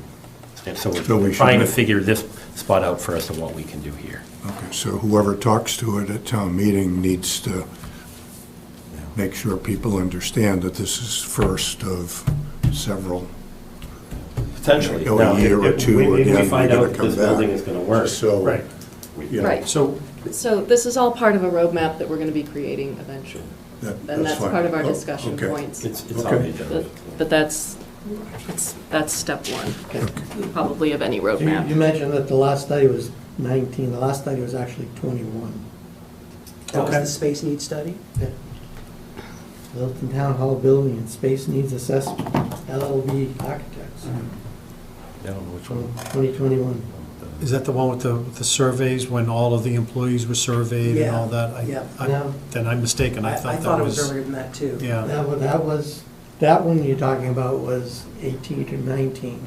This is when we were looking at DCU at the time? in 21? 18 was when we were looking at, when we talked about moving, when did we come on? But 20, That was 21. I'm sorry, 21, there was 3 studies done. This was this building, there was Indian Hill, and GCU. The big DCU building next to the DCU. existing bank, yeah. We were looking for a So there home. was 3 done at Looking that yeah, time. that's right. And this report from '21 went through this entire building and basically it summarized it and says that the HVAC systems in this building weren't happening. They weren't very good. So They've gotten better. should have. You want the AC on, open the windows, it'll work great today. Yeah. If you can open it, yeah. Moving on? Article 14, we have fiscal year capital items from available funds. As you can see, there are a number of different, there are different departments with different requests, and with a total spending from free cash of the amount of $1,618,026. Article 15, we have an ambulance replacement program, ambulance vehicle replacement to appropriate $525,000 from the, it's the ambulance. Receipts. Thank you. The ambulance receipts fund, and that is looking, so to replace the 2021 Type 1 ambulance that has exceeded its useful life. Article 16. Just real quick, Yes, sir. Should the ambulance fund also be covered in the financial policies? Like a balance? It's not. The fund, the ambulance fund. It's not a revolving fund. It's so not a revolving. So we never talk about it. It's a receipt reserved for appropriation. I'm just curious if it should be in that policy at all, since we never actually see balances of it anywhere. Well, you can't spend the money without it going on a town meeting, so. Okay. Here we have Article 16. Robin, correct me if I'm wrong here, please, but this is to retrofit the proposed new fire engine. No, so we had a $1.3 million article in 2025. He hasn't spent all of that yet, there's some funds left in it. He said we could take $175,000 of it because he knows he won't need it. He's gonna retrofit the fire engine with the remaining funds in that article. So this money, the $175,000, is gonna go back into cap state. So that's the vote, to place it back into cap state. If there's more money remaining in the fall, after he retrofits, we'll take that back as well. Thank you. Well, You mentioned that with this current fire engine, that it might not cost the 1,391, and then you'll have that same thing taking place next year. yeah, we'll take a look at all the articles in the fall and rescind what, and, It's better than an overage, put it that way. exactly. Article 17, speaking of rescinding, here we have 2 previous town meeting votes for 2 separate projects, one being PFAS, one being Wickena Well. And we have the authorization, the amount that was issued, and that includes a total of $704,151. That is being rescinded.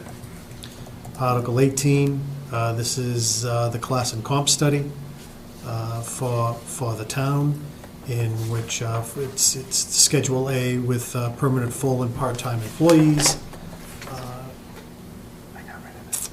And below the grid, you have all the positions that are highlighted and specified in each area. As you go down in the different grades, then you have Schedule B, which would be hourly. You have on-call meeting clerks. You've got civilian traffic regulators in Schedule B.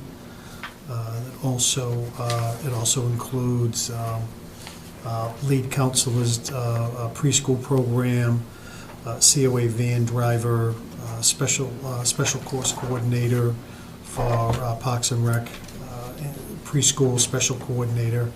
Schedule B2, temporary seasonal employees. Also, different areas with seasonal highway laborers, engineering technician, a number of different seasonal equipment operators. And we have got Schedule D, Fire Department on-call, hourly rates there. And again, here you, underneath that, you've got the grades and the specific positions that are called out. And then we have Schedule C, Parks and Recs Department, for seasonal, temporary, fee-based positions, that's hourly. And below that grid, you have the different positions that are there. And Schedule C1, Community Education. Again, underneath those, you've got the different grades with all of the different positions. And Article 18 amends the classification of comp plans for non-union and town employees for FY27, as Gary was talking about earlier, with 2.5% cost COLA increase covered by Schedules A, B, B1, B2, and D. And amends the classification and compensation plan for Parks and Rec positions. Oh, I just lost my place. Excuse me. Compensation for Parks and Rec seasonal town employees effective at the close of the town meeting. And it's at the close of the town meeting because of the seasonal employees. So that will start at the close of town meeting and not July 1st. So, an item later on our agenda is updating the C and C1. Is this reflecting that update, or? Yes. Yes. So should we have the discussion on that update now, or? Sure, if you'd like. Madam Chair? Because if we're voting the warrant, to close the warrant, and it's updated in the warrant. Makes sense to me. Okey dokey. Going for efficiency, I love it, guys. Oh, I'm like going to the thing, it's gone. Where should I go? Okay, so this is just some standard housekeeping. The last time we updated the C and C1, we had done it for many, many years to get us up to the $15 an hour state minimum wage. So we've done some research over the last couple of years, and there's definitely some positions, especially towards the end of the grades, the higher grades, that for us to be more competitive and to be able to get staff, and some of these towards the end are more certified, for us to have a competitive wage against DCR, other recreation departments, and other just, private organizations. We really did need to look at increasing those prices. So, wages. So the other piece of it as well is, I know we're just kind of looking at the grades here, but up on the actual schedule itself, we are trying to do a standardization across the board. That's one of the things in the class and comp study that they had spoken about. So in the past, our previous steps for C only went up to step 5, so we would be increasing that out to 10. We also do have a lot of staff in the middle ranges that end up sticking around for quite some time. So some of them are at that frozen rate. So this would allow us to give them that increase in more easier capacity. And then, let me see, on C1, which is a community education, those only went out for 3 steps. So again, we mimicked and went all the way out to 10. Again, used that 1.7% increase across each of the lines to ensure that that's increasing appropriately. So, like I said, it's pretty standard. It's just an update that we're doing for those main reasons. A, for the retention, and to be able to make us more competitive in the field when we're hiring for the summer seasonals, because that is a challenge to hire for those roles sometimes.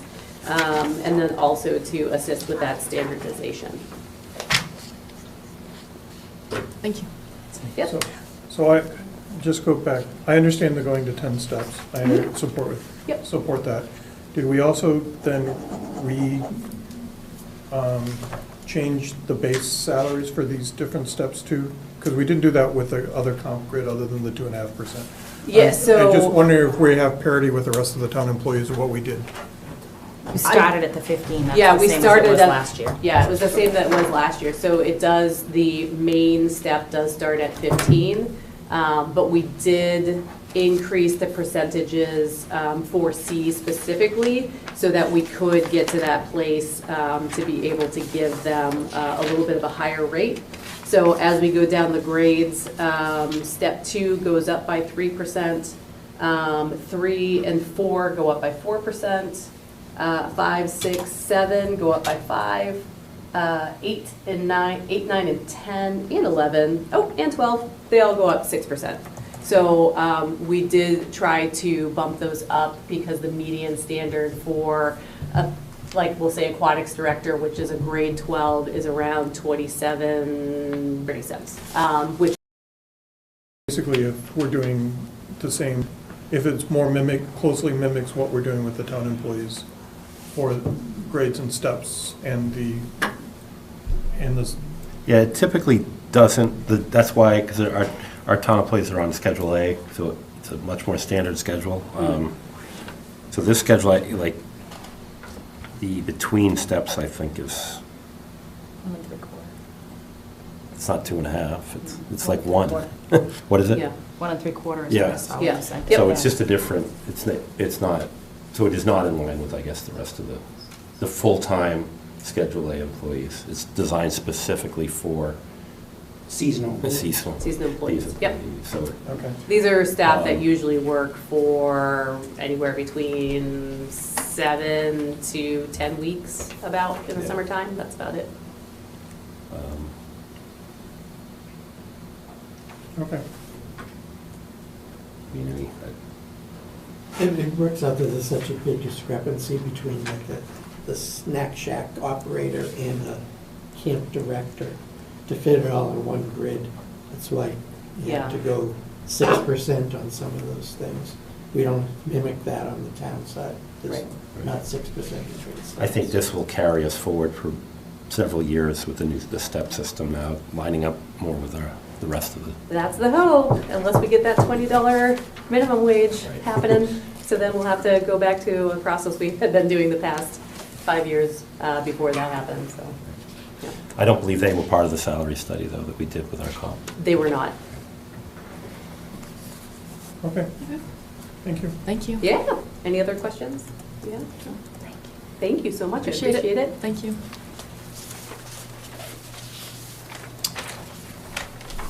Okay.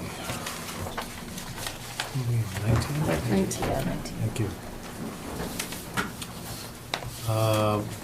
Okay, so Article 19, Capital Stabilization Fund, to save free $876,022 from free cash to the Capital Stabilization Fund.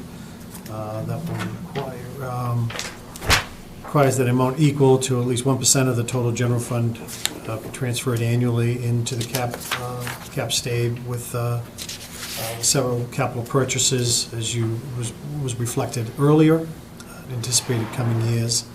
For some of the be required to fund some of the projects. And the Capital Stabilization Fund, at the end of FY '27, should have approximately $6 million in it as a balance. Article 20, Debt Exclusion Stabilization Fund, the amount of $300,000 from certified free cash that would be transferred, can be added to the property tax bill beyond the limits for defraying those costs by use of the Debt Exclusion Stabilization Fund. Reduces the cost of debt passed onto property tax payers. This article will add $300,000 to the fund. The fund is expected at the end of FY '27 to have $444,026.92 in it. Quick question on that. Is there a policy on what we should put into that fund each year? Is that part of, Do you We have want, to put in enough money to cover the debt. You can't vote to pay for the debt if we don't have a balance, and they're reflective of that. Plus, we're trying to build that up, right, for down the road for Shaker Lane. so these are for the existing debt excluded Correct. items, police station, Russell Street, Middle school. middle school. That debt winds up in 4 years. The town is gonna pick up the last 2 years, and we're building up. You notice we're putting in 300, and we're only gonna use 100 and something. Because that, we're leveling the debt service right now to $900,000 per year. To the impact to the taxpayer, that drops off totally in the last 2 years. It's the same kind of exercise we're gonna be doing with Shaker Lane. Once we start building that fund up by like 500,000, is taking enough each year to peg something in the future so we don't have tax spikes. You keep it level and keep it going down like that. I was mostly curious if we had part of the policy that stated that we have to put some minimum amount in each year? Or is it you're saying it's just enough to cover? You could have just allowed it, it's like a mortgage, allowed, Right. play it out. By doing this, we're actually, in effect, paying your mortgage. No, off. yeah, I totally It's understand. It's hard to put it in a I- policy I- because I- you don't So have the- to. Right, we don't have to. Okay, that's all. It's good It was stewardship. established to do it to minimize the impact to the taxpayer. And what the treasurer does is tries to keep it from having a tax spike up. Spike, right. That's all. Okay, I understand, thank you. If you can, Mr. Chairman, Article 21, so the next article, the use of the debt exclusion stabilization fund, can you, I'm not familiar with this one, if you can, it's passed on to the property taxpayers also? It's using inside revenues to pay outside debt, basically. Okay, thank you. So, and is that the whole amount of the excluded debt for next No, year? we're bringing it down to 900,000. Oh, I see, that's right, you told me that, okay, thank you. So it's $1,000,001, it's $1 million and 1,000 something. And we've been holding at that 900,000, I think, for the past 3 or 4 years. Okay, so we can go on to Article 22, the stabilization fund, vote to transfer the sum of $100,000 from certified free cash. That's part of the financial management policy that requires at least 5% of the operating budget be maintained in the stabilization fund with a maximum of 10%, with a contribution of at least $100,000. And this will add the $100,000 to the fund. And at the end of FY '27, a balance will be $4,724,439. Article 23, town matching funds to community preservation fund. This is a transfer in the amount of $465,155 from certified free cash to represents a supplemental addition to the approximately the CPA, 1% CPA surcharge, and that, I believe we have Effective an Article 2%, right? We're effectively matching the 2%. 1%. Exactly. Yeah. Like- That's in our policy. I remember Eventually that. 3. I remember that discussion. Which moves on to Article 24, which highlights different community preservation proposed projects. And here they're split into 2 years for FY '26 and FY '27. This was something I've never seen before, but I thank the finance director and town council for working out this strategy of, and the items that are for FY '26 are, you can see in the top part, the 60,000, the 45,000, 35,000, and 20,000. Those are for really time-sensitive projects in order to be done, that have to be done prior to July 1st, that really should get done. Like I said, herbicide treatments for invasives. And then we move on to, for fiscal year '27, and there's a number of different projects that have been proposed and for FY '27. Are these up to date? numbers? I thought they were asking for less for the boardwalks. Those are the numbers Carolyn gave me on Friday, so I don't have anything else other than that. So they are up to date, is the answer. Is there anything different in here from what we went over? in the I didn't budget have these process? numbers at all, so. But the project itself, without the numbers there. Nothing's changed. We still have all those open space things, historical markers. Yeah, I think you Veterans had Monument. gravestone preservation Do you before. know anything about that? No, I don't know. I think gravestone preservation was one, but it's changed to the Veterans Monument at the Common. That's one of them that's changed from last year. And she said historical markers was what they were doing this year as well. Is that the ones at the border with other towns? The historical markers? No. Okay. Not that I know of. No, that's for the 9,000's for the cemetery, the Oh, okay, gravestones. okay. The 100 is something that I hadn't seen before. Yeah, it's new this year for sure, yeah. They all voted it? CPC voted? Yep. Okay. Article 25, Mart bus fee schedule, that the use of the funds, there are amendments to the use of the funds for indirect, for all direct and indirect services, the operation cut for the COA transportation services, which eliminates existing restrictions that prevent the use of such fees for payment of indirect costs associated with administrative costs, and eliminates the requirement to provide reports to MART, which is a contractual obligation. Article 26, DPW, it's repairs to private ways. The vote is to rescind the prior acceptance of Mass General Law, Chapter 40, Section 6C, which authorized the town to appropriate money for the removal of snow and ice from private ways, and deletes Chapter 183 from the town's general bylaws, which governs the town repair and maintenance to private ways in town. So this is So we're not plowing private ways anymore? correct. That's good. And not doing minor repairs. Correct. And not Yes. Which basically never happened, but, I used them once. oh, did you really? Oh, I stand It's up to corrected. $75, I think you can.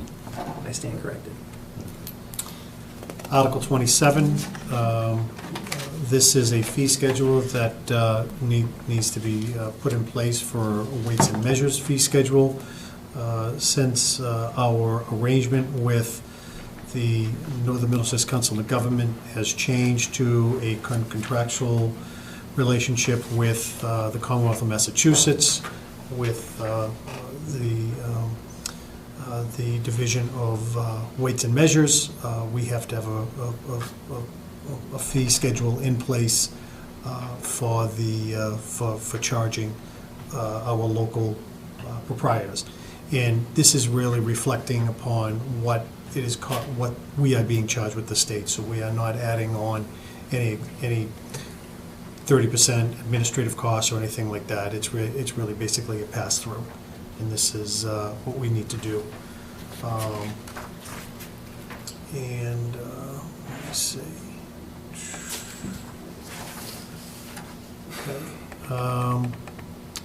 And here we have Article 28 from the Town Clerk, Transient Merchants Bylaw. It amends the bylaw to certify that transient merchants permits are issued or denied by the Town Clerk. This was a comment from the Attorney General. Okay. Say that again? It was a comment from... I know that part with the...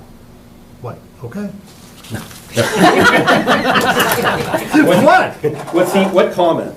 By the town clerk was add the words by the So town when clerk. when the Attorney General reviewed and approved this bylaw from the tired. previous town meeting, the Attorney General suggested but did not require that we identify who issues or denies the permits. Okay. I don't know's on third.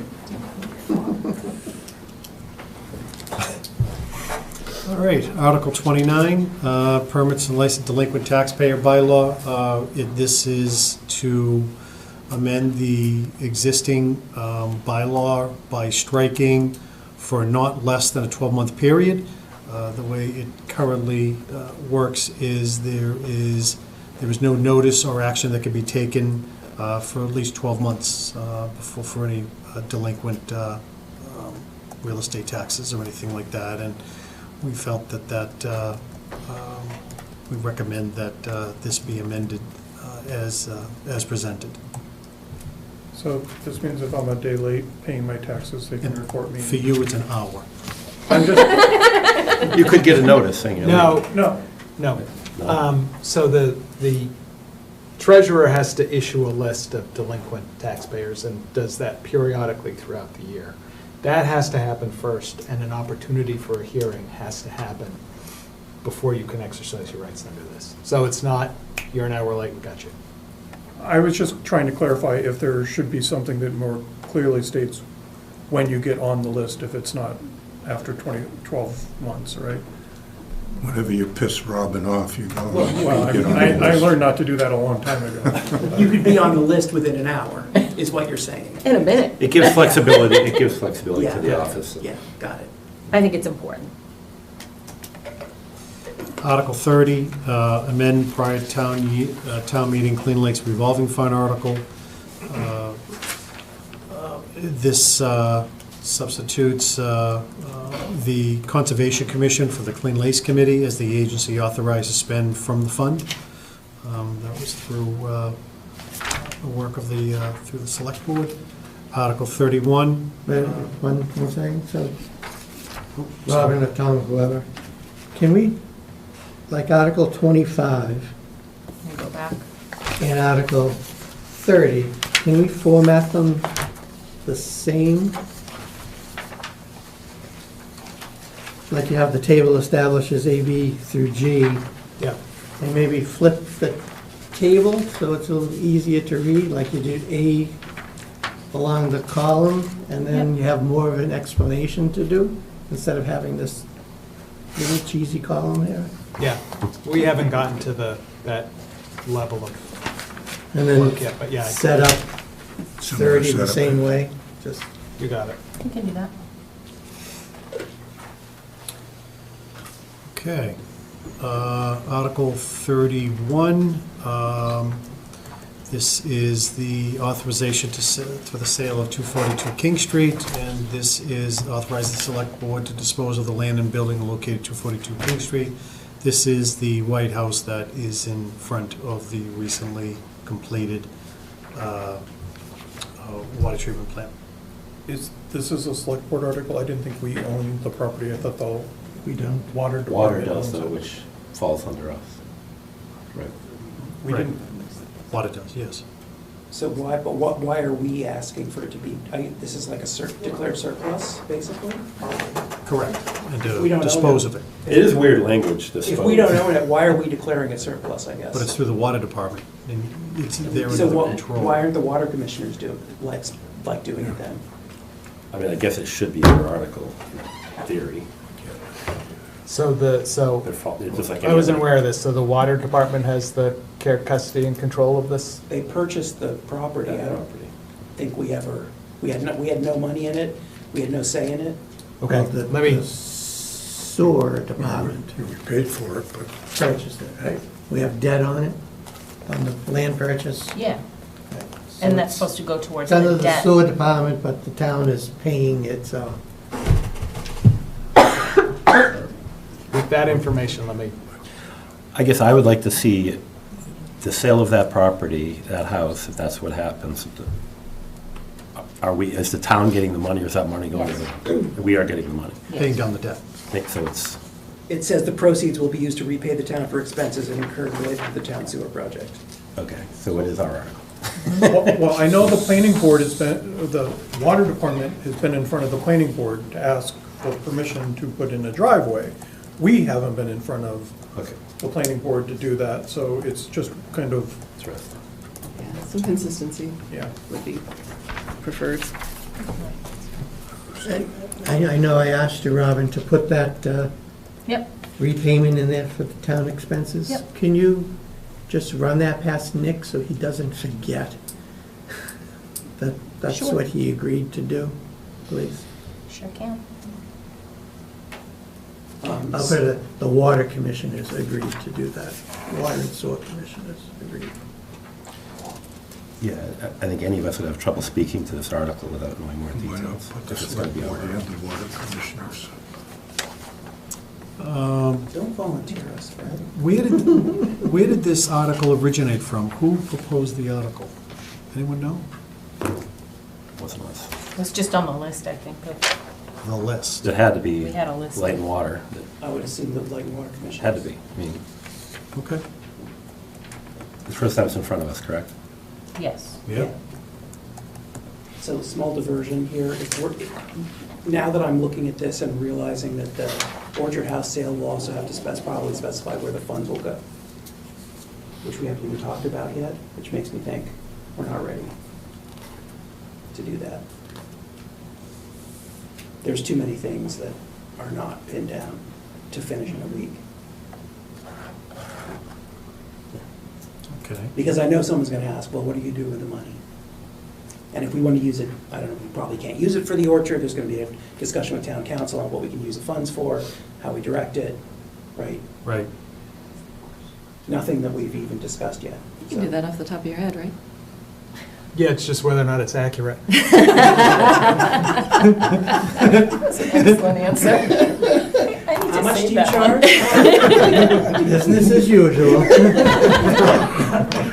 For advice or for accurate? Yeah, right, yeah, right, well, it's $50. Advice or accurate. So, yeah, so I think based on that, I think it's probably best that we do not have this orchard sale on the article, on the warrant, on this warrant. Because there was discussion about creating a stabilization account for the orchard. For the orchards, for In case we ever had repairs, another bridge like, you know, between lessees. well, or just for repairs to that barn, which are gonna come up So that- eventually, That right? might, it would be nice to be able to deposit I money. think, yeah, I think we're gonna have to. Unfortunately, we're gonna have to wait, so. It Okay. makes me a little sad, but it's probably for the best. Don't worry. We'll, we'll work you right back in. I Just- know. I feel like I'm letting people down. No, he is.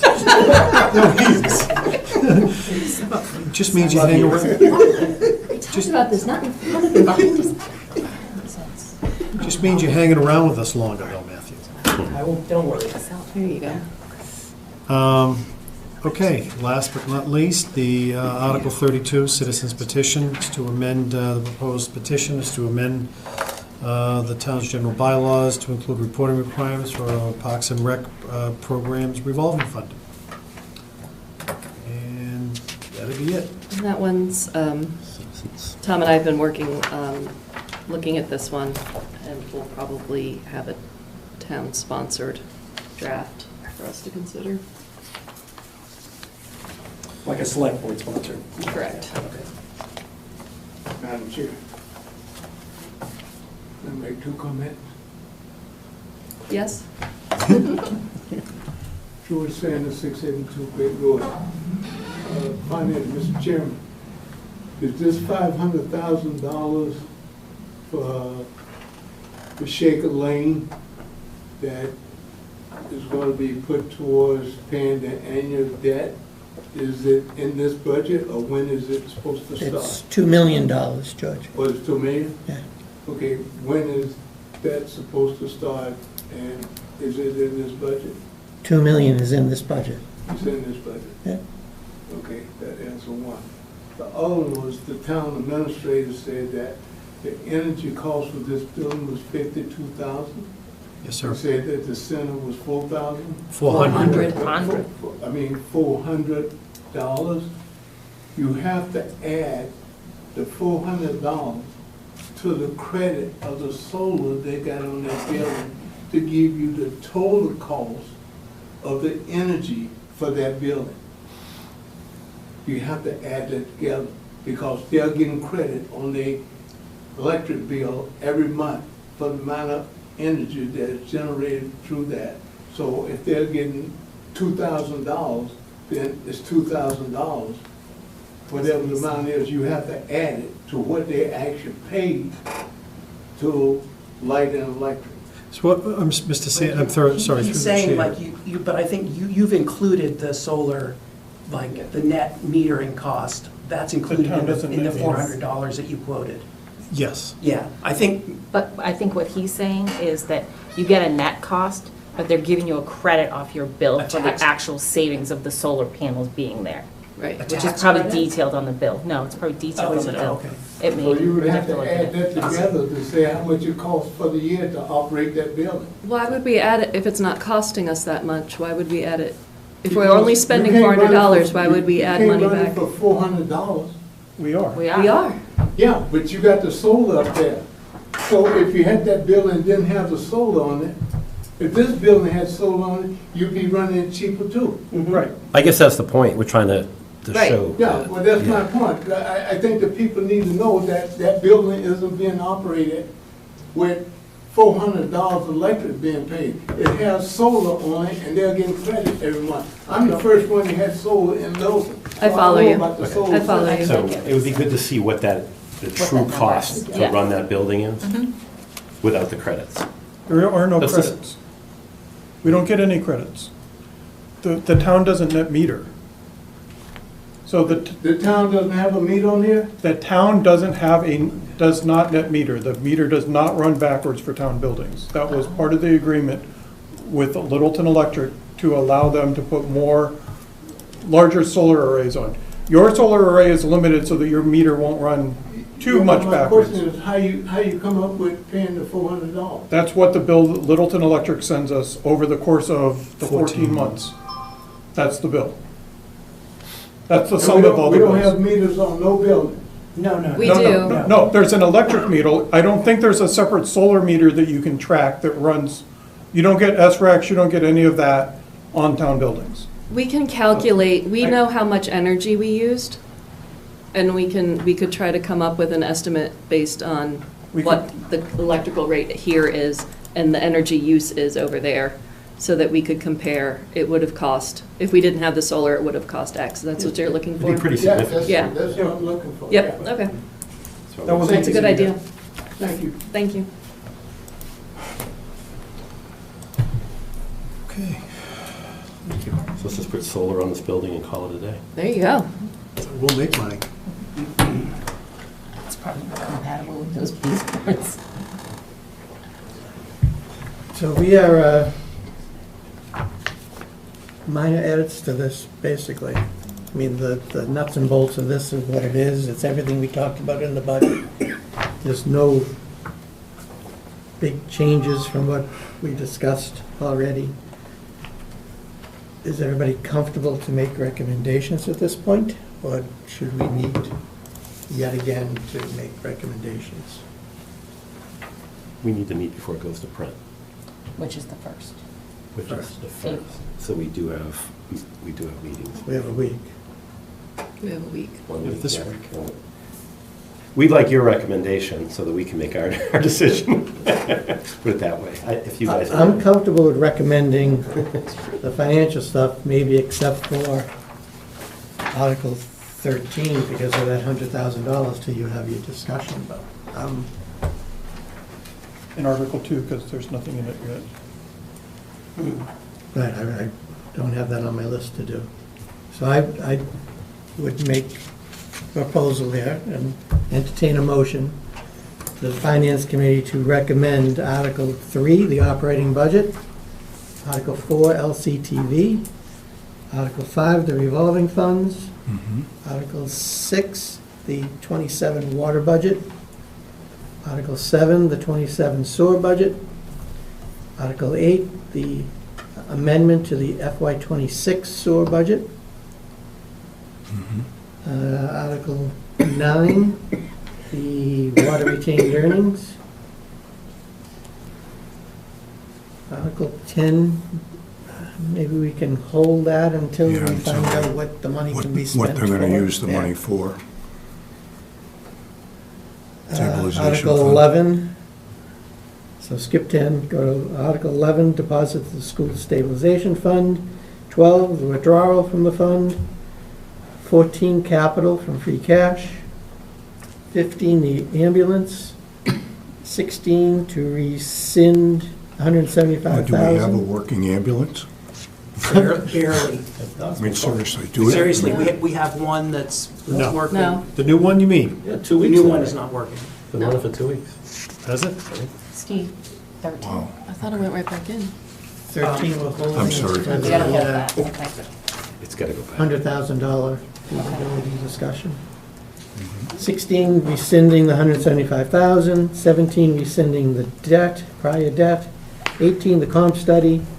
19, capital stabilization deposit. 20, debt exclusion stabilization deposit. 21, the debt exclusion stabilization withdrawal. 22, general stabilization deposit. 23, Okay, yep, 20. transfer to, yep, go ahead. 3, CPC deposit from free cash. 24, the CPC projects. 25, the remark revolving fund. 27, weights and measures fees. 30, Clean Lakes article from last year. It's changing the Clean Lakes Committee to the Conservation Committee. Do we care? I care, but I mean, from a finance committee, do we care? I just put a name on it at Changing it least. from the next part to the committee. All right, now it says it's a select board finance committee article, so if you're not going to make a motion on it, you should just say it's a select board article. 31, the sale of Let's of the hold- surplus of 242. Let's hold off on that until we understand whose article it is. Right, and what it is, yeah.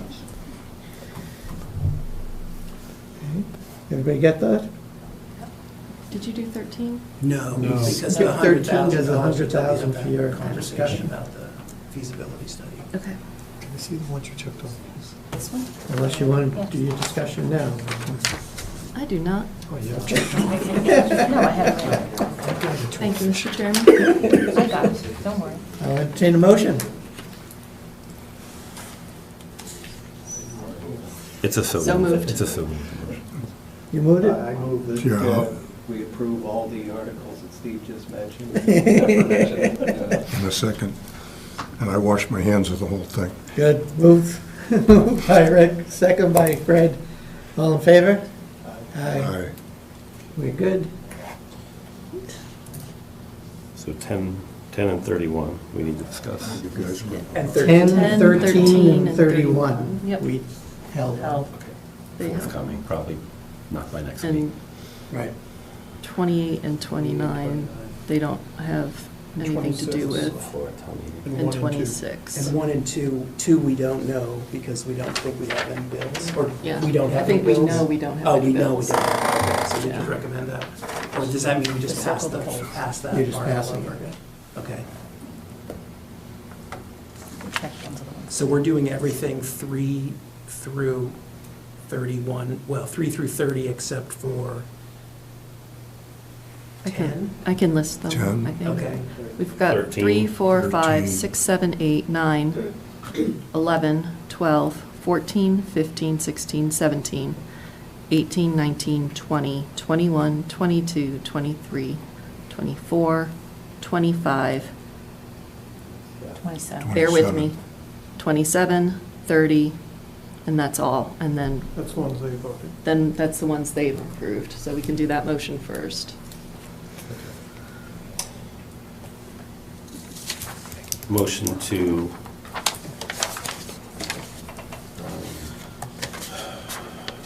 motion to approve the warrant.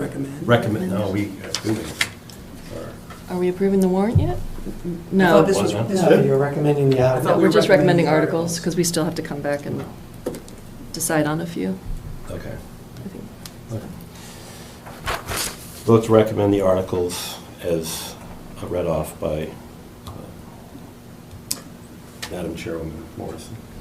second. Moved by Gary, seconded by Matthew. All those in favor? Aye. Okay, and so for the select board, that leaves us 26, 28, and 29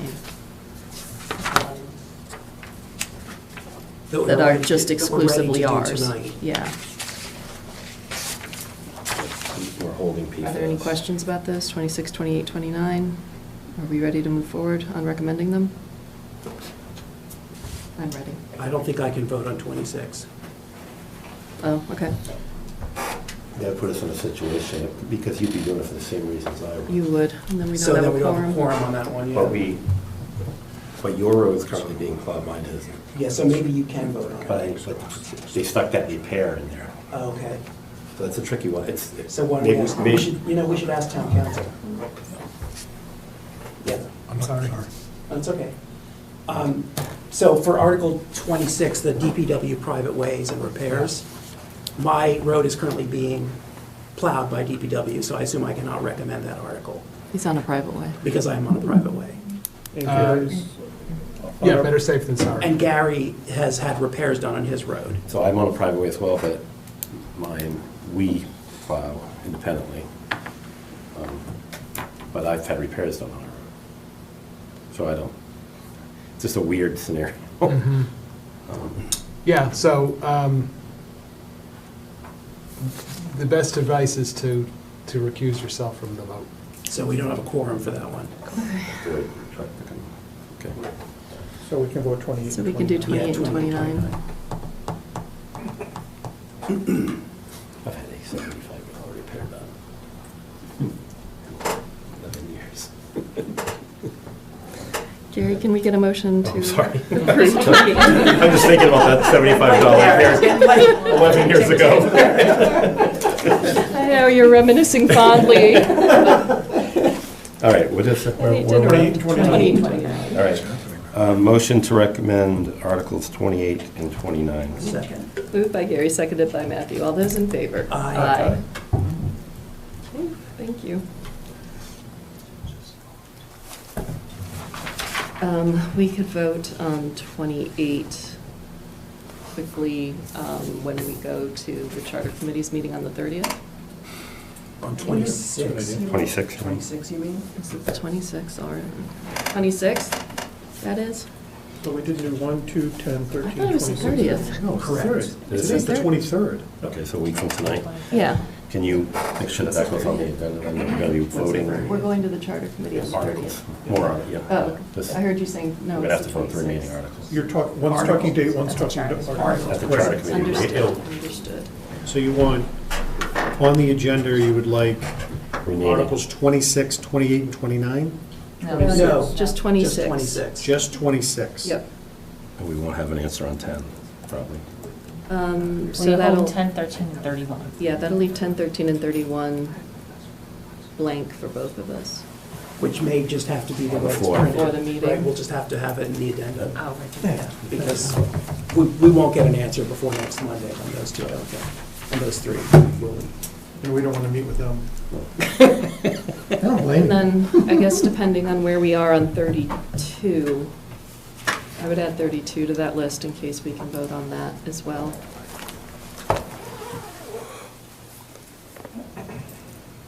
Okay, so 10, 13, 32, 26. And 26. no, 20. No, 26 will have to be voted next 26 is going to Monday. be next Monday. 26, and I think, go ahead and put 32 on next Monday 26 as and well, 32, in case we can pull it off. okay. It's pretty much administrative So we have change. two. so Yeah. We have two to vote Should be an easy vote if the language is ready. It's a lot. All right, on. Yep. That's the most financial article we've ever done, that's a lot of finance. It is. Right? Is that the most we've ever had? You guys have the, usually it's like half So that. can we split the caps? I guess it's a good thing. We're good? Are you talking building tonight? Should I stick around? What do we do? If you want, if you can't, if you haven't had enough of us yet, you should definitely stick around. I'd love to hear some good talk. Okay. Things to Do we do. need to vote the order and to close the warrant? Or are we going to do that? Yeah, which article? It's on the agenda. The only order thing I would suggest is that 26 be moved up, because I think that's going to be, it's going to generate. You're looking for contentious Some articles debate, about yeah. repair or private roadways. So then you want to vote this. Correct. Yeah. I mean, there's going to be a small but vocal. Right? Hi, Tom. So, Question when you're, okay.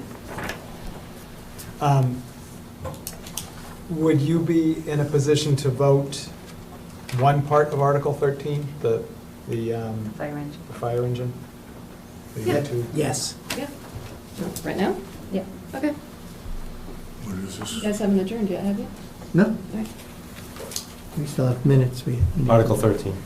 Article 13, do we have a motion to recommend the fire engine portion? The 1,391,000. 391. So moved. Have a second? Moved by Fred, second by Rick. All in favor? Aye. Aye. So 13-1, we're okay with. I recommend Article 13-1. Second? Moved by Gary, seconded by Matthew. All those in favor? Aye. Thank you. Sure. All right, order. Yeah. I agree that 26 should probably be the All right, so 26 to after 3? Well, do we want to, maybe we want to keep like 4 through 14 as part of the consent agenda.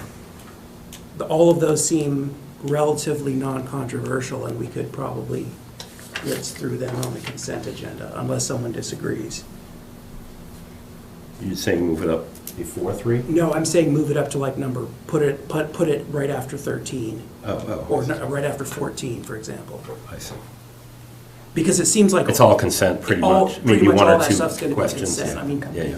After the budget discussion, usually things settle down. So we usually, I mean, so consent agenda doesn't have to go in order. I'm concerned that It's a if, lot to change the article numbers. I'm concerned that if we move it after 13, folks are going to think that it's going to take longer than it will. And that if they want to talk about it, they're going to show up too late. Okay, Does that make sense? yeah, sure. So we can put it earlier if you want to do that. Up to you, but right now it's grouped with bylaw amendments. Yeah. We've been trying to put the more controversial stuff up front. Okay, yeah. I'm just reading through these articles. There's always a couple questions on finance, but There's a lot that's going to be on the consent Yeah. agenda. yeah, I was just looking at this. You'll have one or two people who have questions, but this is going to move quickly, I believe, the finance articles, which is literally all of them. So Yeah. when we leave it like it is? I think we might be able to get away with it. Okay. Right.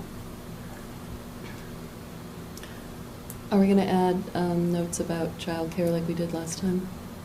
Yes, And shuttles? buses. yes. Thank you. I guess we can close the warrant. Yeah. Yeah? No. Subject to addition of one more article Right, that was Well, discussed earlier. 32. Wouldn't it just be a change to 32? 32 is a citizen's petition, Oh, so it's- it's- okay, so it it'd be stands as it replacing. stands, Okay. yeah. So we probably should discuss it on Monday. Yeah. We'll close it on Monday. It's simple, it's a simple vote to close it, so. And order them on then too, right? And what? And order. when we have the Close and final order at the same time. Right. If you're going to insert one, there's no point. Monday. Yeah. And I would recommend that we assign the articles at a much later meeting. Yeah. Because why would I Like want to June? waste everybody's time? May 7th. We have time. All right. Yeah, no, I think that's fine. All right.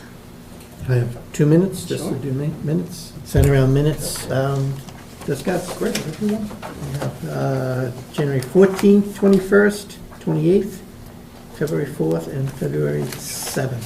Do I have a motion to accept?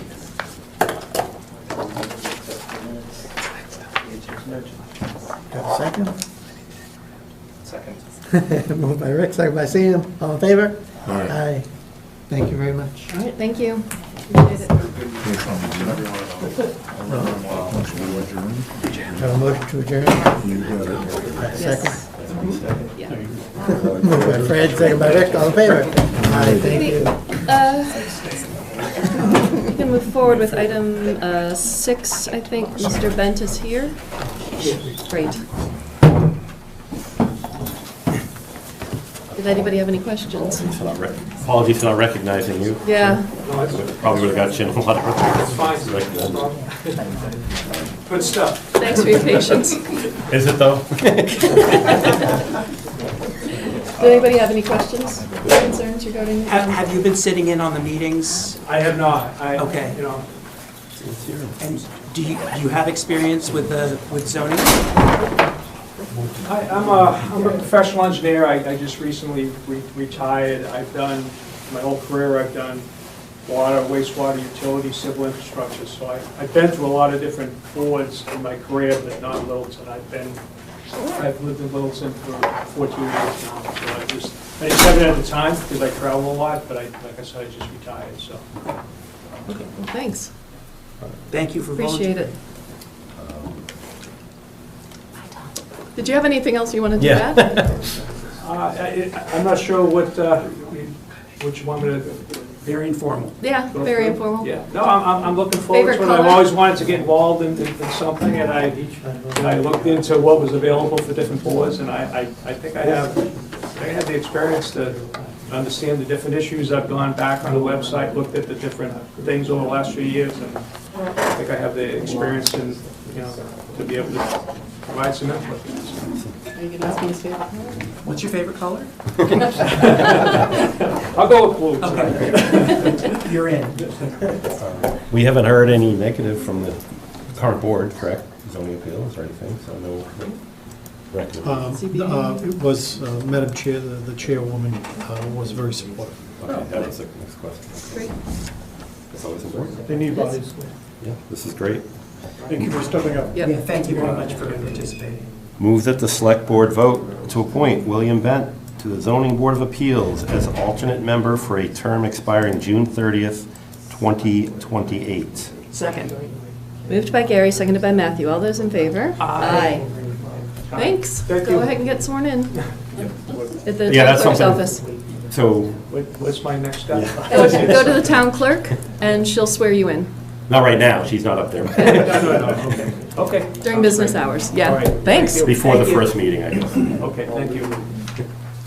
I always let people just know. Thank you. All right. I think we're now caught up through, now we need to go back to 5 for members' updates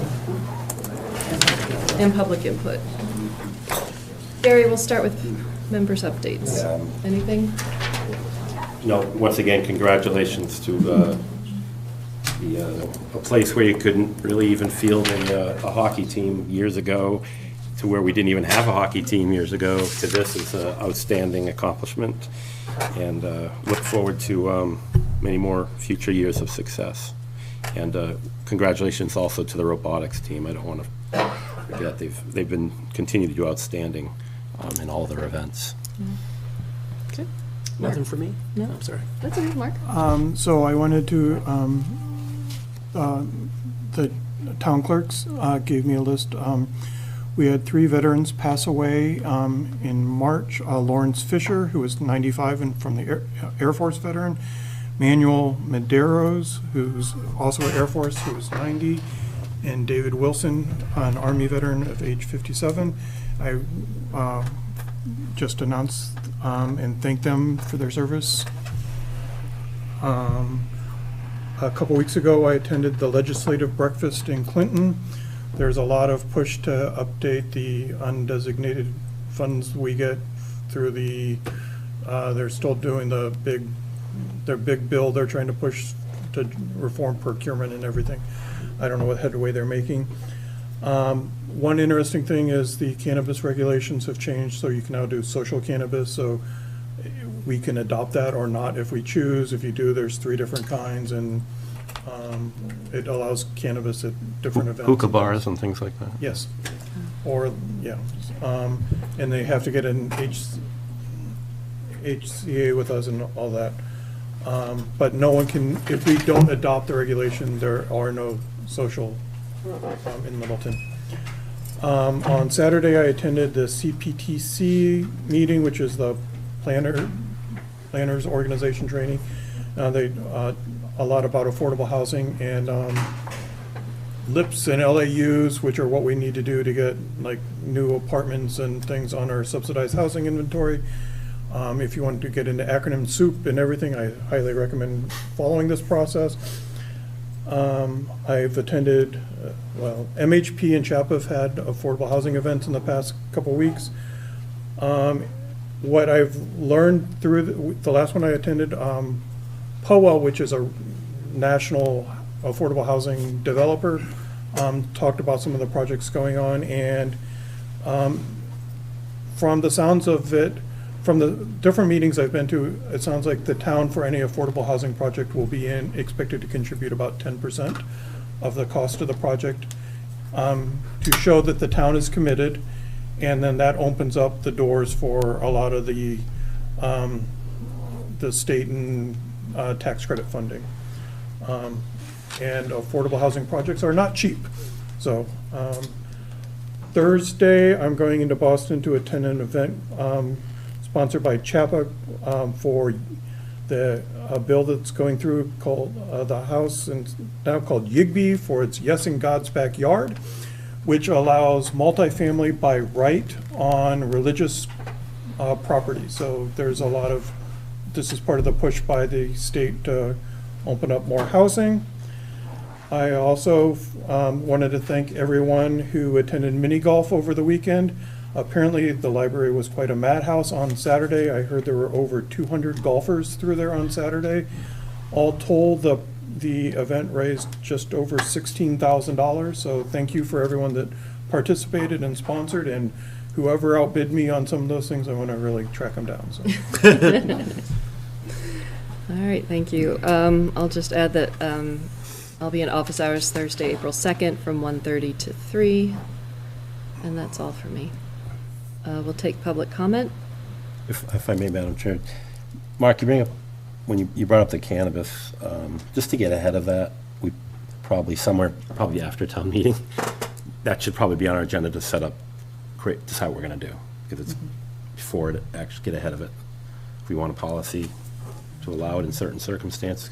I don't know enough about it, so I don't think any of us do. But we should probably find out what the state's doing.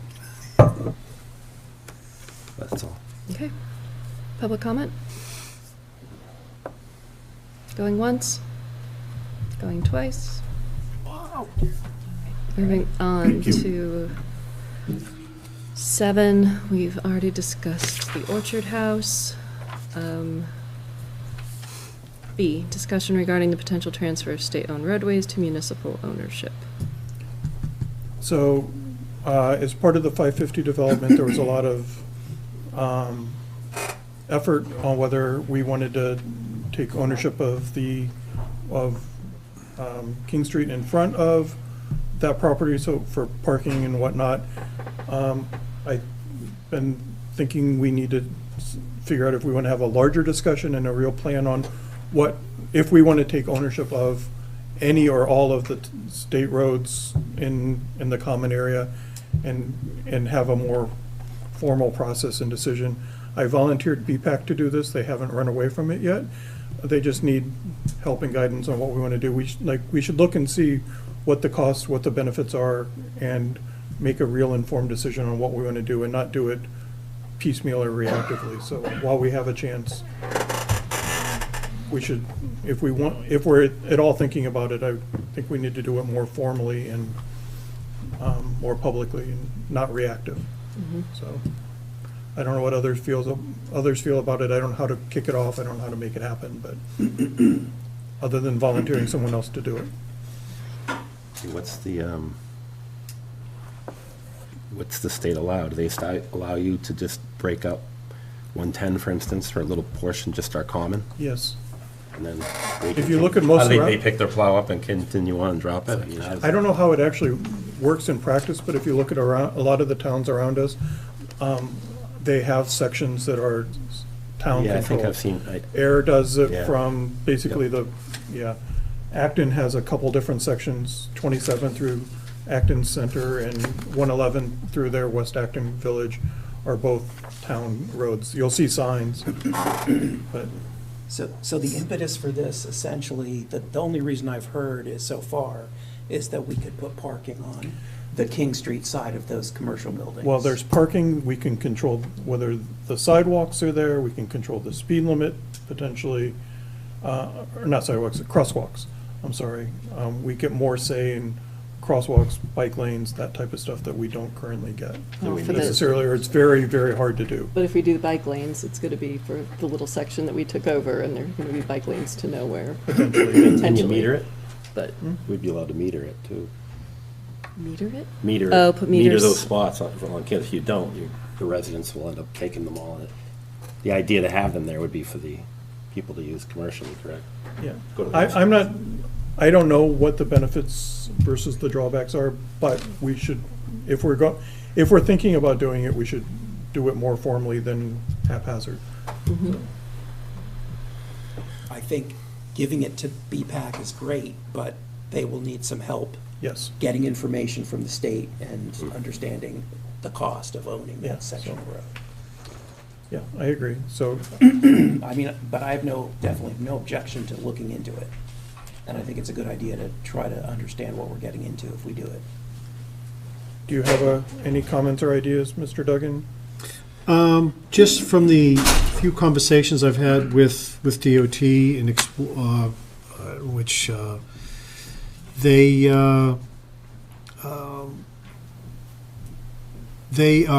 they're open to it. They would prefer not to do it, but they are open to it. We would have a maintenance agreement with DOT, and we were very specific on the call and making sure that one thing that I did not want to take, I would not recommend the select board taking on is the maintenance and everything about the overhead lights, the traffic lights and things of that nature. They had assured us that was not the case. It was the maintenance agreement was really reflecting upon areas that the state DOT specifically does not have the capacity to. And I had expressed to the select board if during an inclement weather event they don't have tow trucks because they consider them state roads and parking. Prohibited anyway. Right. So it's just like whether it be 495 or 119. So we would have to have an agreement with them as part of the maintenance agreement, but to be able to tow the vehicles out during that time so that they can plow the road. The other thing is that they wanted to, but they are open to the discussion if this is something that we wanted to do. We would not be responsible for the maintenance or anything like that for the road. We wouldn't be? No, it was something that's how the way we understood. Just snow and sand. We understood that. Snow and Oh, sand. I thought there was a separate, But they're doing the snow. there's a too. separate funding source for town-controlled state roads. It's not normal Chapter 70 money or whatever. There's like 71 or something. We need a lot weird. more information on this before. Right. Yeah, I mean, but it was really at a 10,000-foot level conversation. With, Yeah. and that was really centered around whether the project itself at the first stage, the retail project, whether that was going to be, they were going to incorporate the on-street parking or not. And they did not incorporate the on-street parking, because in order for them to do that, to have a bike lane, they would have to take some of the green space and they would have to make a wider sidewalk / and also bike lane that's right in the same path of people are walking instead of along the street. So it was really left at that. We are meeting with DOT tomorrow about 119, the bridge deck. And I can, the same lead on that conversation tomorrow is also, was also the person we were talking about in taking taking on care, custody, and control of sections of King Street. So happy to coordinate something that there would be a more of a detailed conversation with Mark and whoever else you would like, and Tony and I and Maren would be on it also. So we can arrange that to get more information. I mean, a lot of the surrounding towns have done it. There must be a reason they're doing it. It would be nice to figure out what they've learned from this experience too, right? And just get a more thorough understanding of whether we want to or not, so. Okay, more information to come. Thank you. Yes, sir. The 119, are they going to put, if it happens, the bridge, they're gonna put septic piping there even though That's it's... E. That's tomorrow. Oops. That's E. Oh, it's still coming up? Yeah. All right, sorry. We can talk about E now if you want. Silly things. Nothing else has been in order tonight. Well, I want to steal from somebody else. We were gonna talk about the Oh, I didn't see a second page. municipal facilities. Oh, I'm so sorry for you.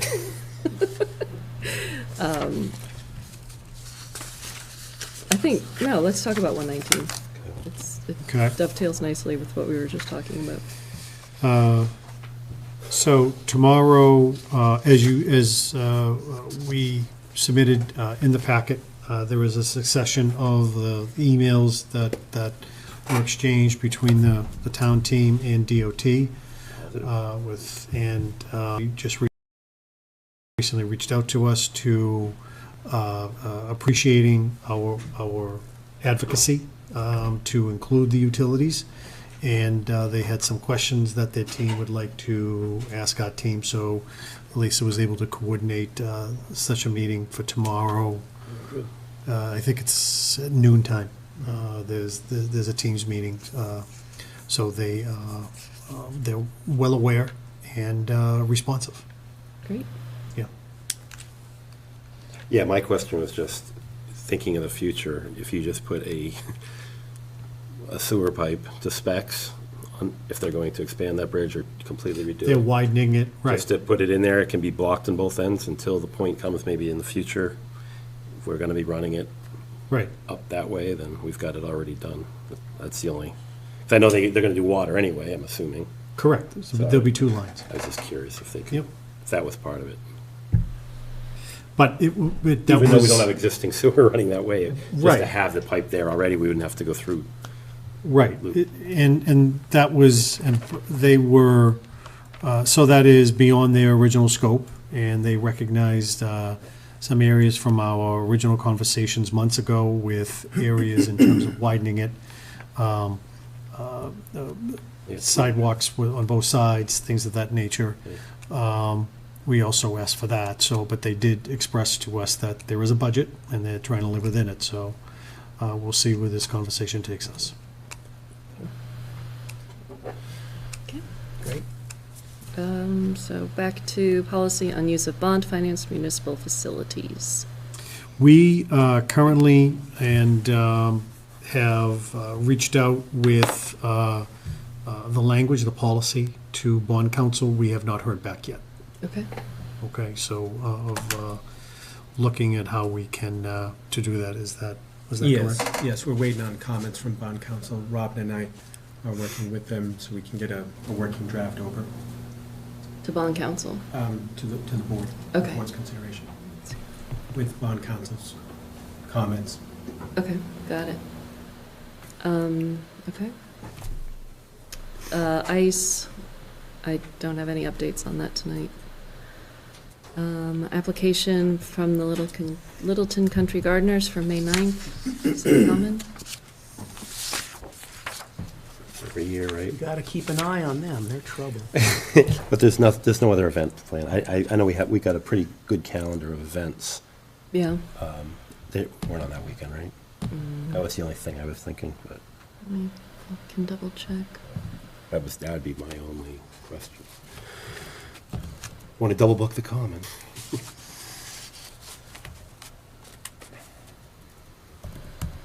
Was that an email? Or was It was, yeah. Here we go.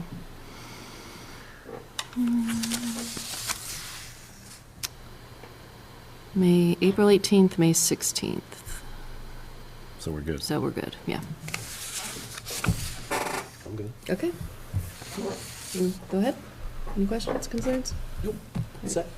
My own, just in the motion, it says set up on May 8th, so, okay. Okay, I'm good. There's the note.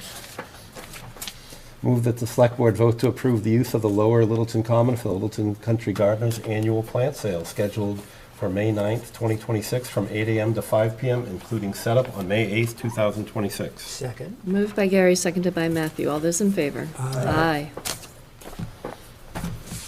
Now we move on to Town Hall future timeline. What we have done is we have looked at we've split this, the feasibility plan the timeline for the feasibility study into really two parts. We looked at the timeline in regards to the actual feasibility study, and then we looked at the second part would be dependent upon the decision that the select board would like to move in, depend on the relocation, planning, and implementation. So we've got between both the first part, the study itself, it would take between 9 and 12 months, which would bring us to approximately a year from now in 2027. And first of all would obviously be the appropriation of the town meeting for the feasibility study.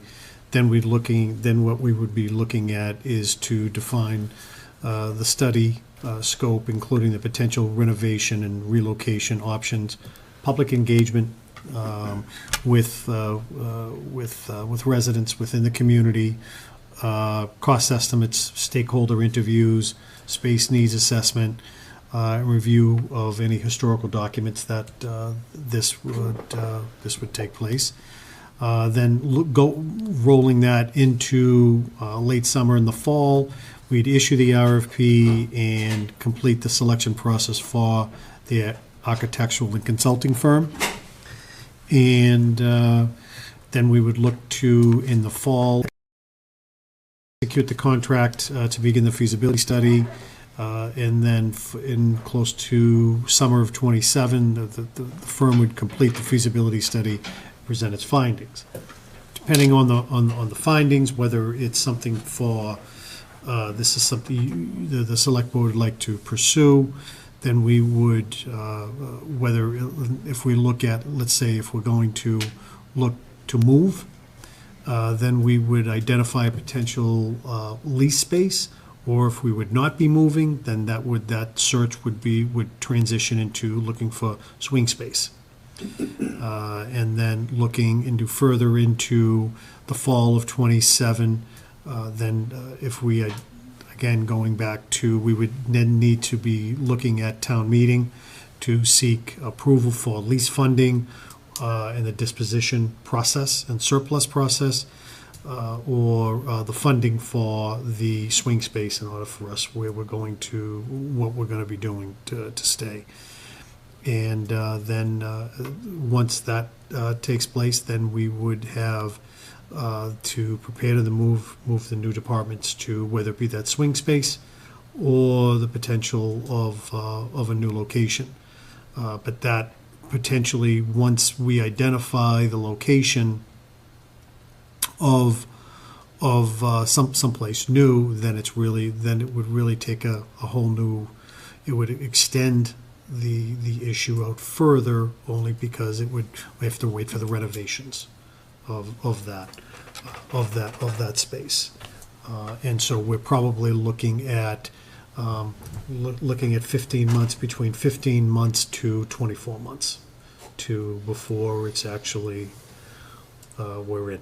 And then we have no idea what the cost would be, and I'm not even going to begin to estimate that.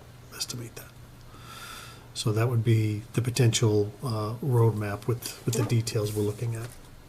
So I was thinking it made sense for at least one, maybe two of us to sort of try to run point on this, somewhat like we did with the orchard. Great. I think this is a great solution to the logjam that we're in right now, which is to take one step forward and talking about, understanding how this building could be used is a great way to do that, because then at least we're comparing this building's cost or renovation or whatever to moving or building a new town hall. But often it feels to me like these studies are a solution looking for a problem, and you end up with like the answer that you kind of started with expecting. So I would be, urge that you define, a couple of cases. Is there one where we spend minimal amounts on maintenance and updates to this building and stay here? Is there one where we say, oh, we're going to be here for another 20 years, we need to invest in it? And is there one where we're like, there's no way we're going to move? What is it going to cost to get out of here and into another place? You know what I mean? Like, I do. Force those consultants to actually do the work instead of just fitting our problem into where they think we should go. Yeah. Okay. Yeah, I mean, I wrote the four things that I think the average citizen's gonna wanna know, and that was building right here, and whether it's in this entire building or broken off pieces of it, that needs to be part of this. Keeping the facade, gutting it, whatever. Building right here in a new building, in the footprint to some degree. Building right here on campus, this might have to come down, or maybe it turns into something else, and the town hall's gonna be a lot smaller, and it's maybe on the side over here, and this becomes the parking. Buying a piece of land and building there, or an existing piece of land that the town's already owned, and moving there and building. And lastly, the lease option or rental option, going to a place that's already built, spec'd out. And yeah, I think if the town knew, if that could be part of the discussion, where all those questions were answered on what the costs of every one of those things would be, and the timeline. Some things can happen a lot quicker than others. Obviously, leasing is a lot quicker potentially than going through the whole build process. But I think the cost and the feasibility of this building would solve a lot of problems. I think a lot of questions would be answered. It's always been my belief that was kind of the major sticking point in doing anything, and it remains that way. So now I think if we can just sit back and allow this to play out, that's a longer timeline than I wanted to hear, what you mentioned, what you said, but I think it's important for the town to really get a good understanding of what this is going to look like, and is it even possible, and at what cost. Well, That's anything is possible. right, but it's Whatever you want here, whether you want apartments or you want, renovated office space, it can be done. You have the shell.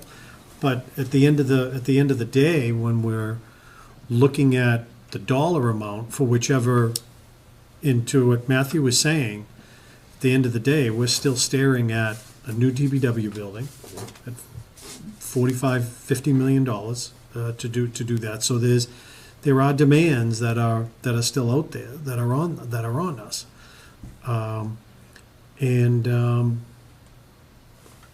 then where do we go? Yeah, like I said, I think being able to answer the public's questions with some pretty hard answers, and it may, I don't know, I think that this community may say the most expensive thing might be the thing they want to do. I don't know. And if it's staying here and gutting this entire building and redoing it, and that's the most expensive, but that's what the town wants, let's find out.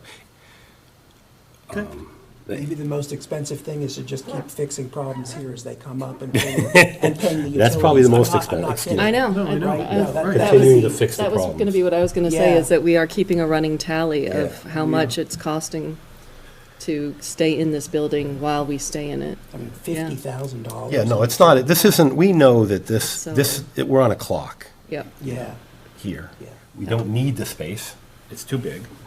yep. It's too So- old. And I just think this is gonna help the community have a better understanding what we're facing. Yeah. Mr. Renuni has this one. I agree with what you just said, Gary, but I don't think this article Oh, no. is going to solve that. No, it's a step though, right? I think that the language here is kind of limited, just infrastructure mechanical, keep it in operation. You know that you don't need those two pieces of the building to keep it operating, so what are you really trying to find out? Just how the condition of this building is? You know it's crap. I mean, I don't know what the cost of what I just said would be. I'm not certain you're gonna get your answer. No, what we're gonna get there is the cost to stay here, right? Is that what? You're gonna, from the way I read this, you're gonna get a cost of running this entire building on the current footprint. That's how I read No, I don't that. think that's. Well, I hope mean, not. we can get specific when the RFP for the architects. And that, you know, if we want to just say, all right, we either tell us whether, if, you know, based upon our current operations, take into account a growth percentage into that with expansion of employees, and then look at where is the best place for us to be? Is it in the middle? Is it on that left side? Is it on the right side? Based upon that square footage. But what I think Steve is saying is this article says, fund a feasibility study to identify infrastructure and mechanical needs to keep 37 Shattuck Street in operational condition. If we just stayed here, So- did nothing. So all you're doing with this 100,000 is seeing What how needs to good's be the fixed in HVAC. this building? That's all you're finding out for $100,000 on So- feasibility study. To do what Jim said, I think is great to be specific in the RFP. So you should make this language a little broader. Okay. Give us more flexibility. Make it broad so you can tailor the Yeah. RFP to what you need. Because you're not gonna get what you're looking for from You know, this like to determine the feasibility of, you know, repairing or, you know, altering town hall To X to like, you know. square foot. Yeah. We know how many square feet you need. Really, I mean, I thought that was part of what we wanted them to. but it sounds like between the two studies, the one that, I'd be curious to dig that one up that you had mentioned from It's right 2021. online. If that has the square footage that we needed at that time, that didn't really change. We can add 10, 20% to it without having to spend $100,000. At least we know how many square feet town hall needs, with all these other places gone now. And that will help us a lot, I think, know what we need here. I mean, a lot of the work's been done. I don't want to pay something that we already know. We already have that information. I just don't know legally.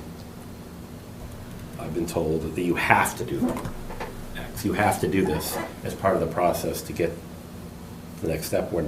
But how many feasibilities do we have to do? You know, if one was just done 4 years ago, I think we're good. Let's use it. Use the square footage that we had that was put out in the. So is it, I lost the language here, to fund a study to identify the feasibility of maintaining 37 Shattuck Street as a town hall? Yeah. That's, Gives us a makes lot it more. broad. That's good. Yeah, that's good. Because that could be studying space, where you put people. It's open-ended. Do you tear something down? In the Yeah. RFP, Yeah. to zone in how you really want it. I just don't want you to be limited, and then you're No, not that's a gonna good get what point. you want. I didn't know we were limited, but I guess we are. Well, it can only be spent on what you say it can be spent on. So, Did you get Steve's knowledge? Thanks. I think you can just strike, identify infrastructure and mechanical needs to fund a feasibility study to keep 37 Shattuck Street in operational condition. That's basically what you're saying, as a town hall, right? Or, I wouldn't even say operation, I'd say maintain it as town hall. And then in your RFP, that's one of the things you want to find out. So you want to go beyond the mechanicals, you want to get into office space, you want to get into structural issues, like He wants to give you the identifying. option. He wants to give you the option of putting that in the RFP if you decide.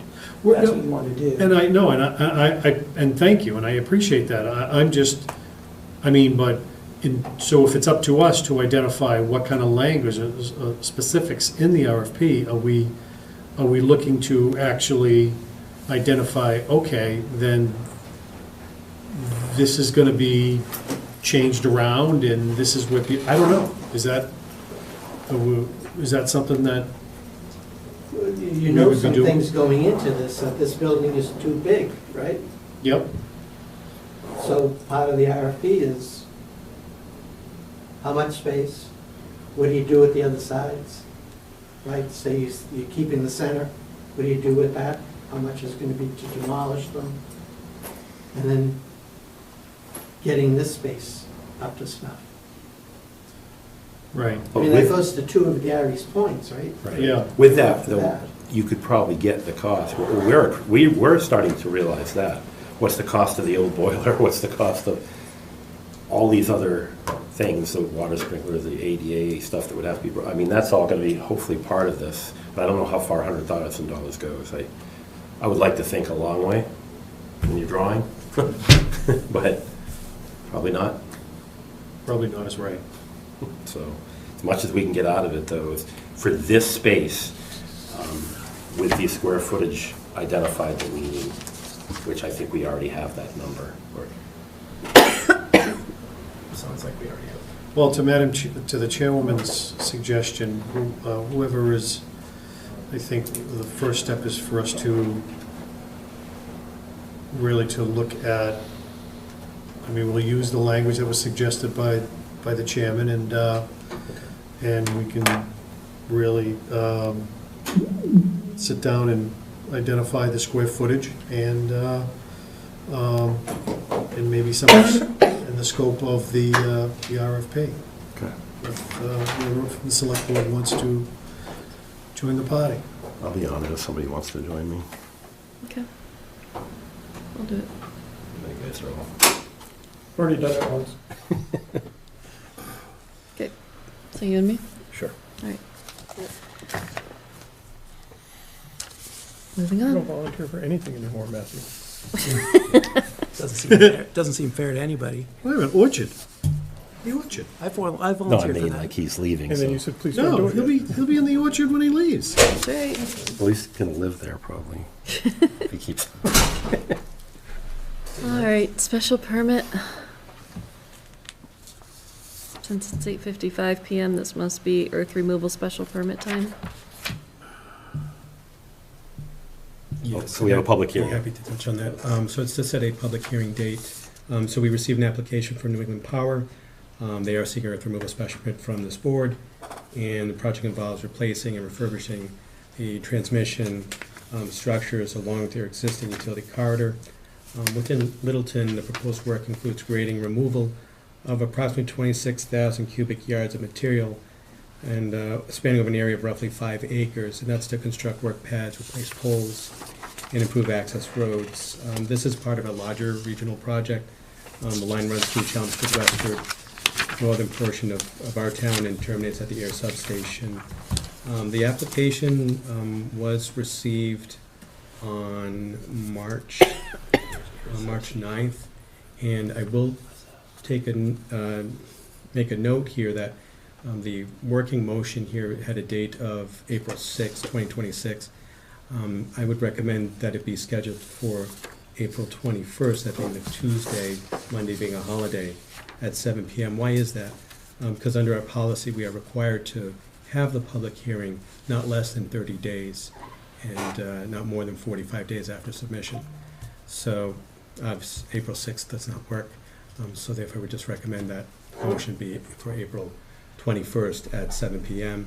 The packets, as I believe is customary, this is my first earth removal permit, seeing go through the process here in town, but we would distribute to the respective departments and boards for comment.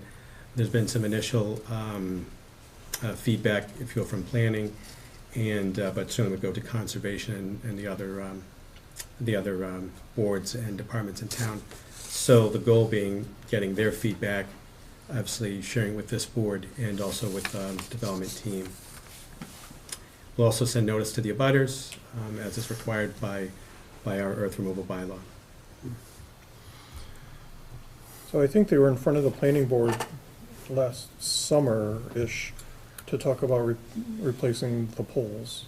They get approved. And, yeah.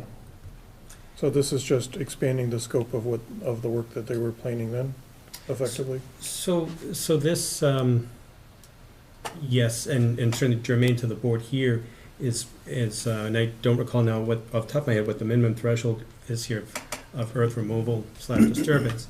But Mara and I have spoken, and after her review, and obviously you have the application here, there's significant earth removal disturbance meets the threshold. So they do have to get a special permit from this board. And yeah, and they may have to go before conservation, but certainly we'll solicit feedback from that department and board. Okay. It just, my question is just more on who has jurisdiction over which pieces, so that we're clear on who's approving what. And we'll take it. What if we say no? Well, I mean, I'm just always curious, what if you just say no? So the week of the 20th, I'm out of town, so that puts our quorum potentially in jeopardy if either of you can't be there. I plan to be there on the 21st. I can be there. Oh, yeah, it's a different day, is that why? Oh, that's right, you're still with us. Yeah. Yay, okay. We don't want to make any crazy decisions.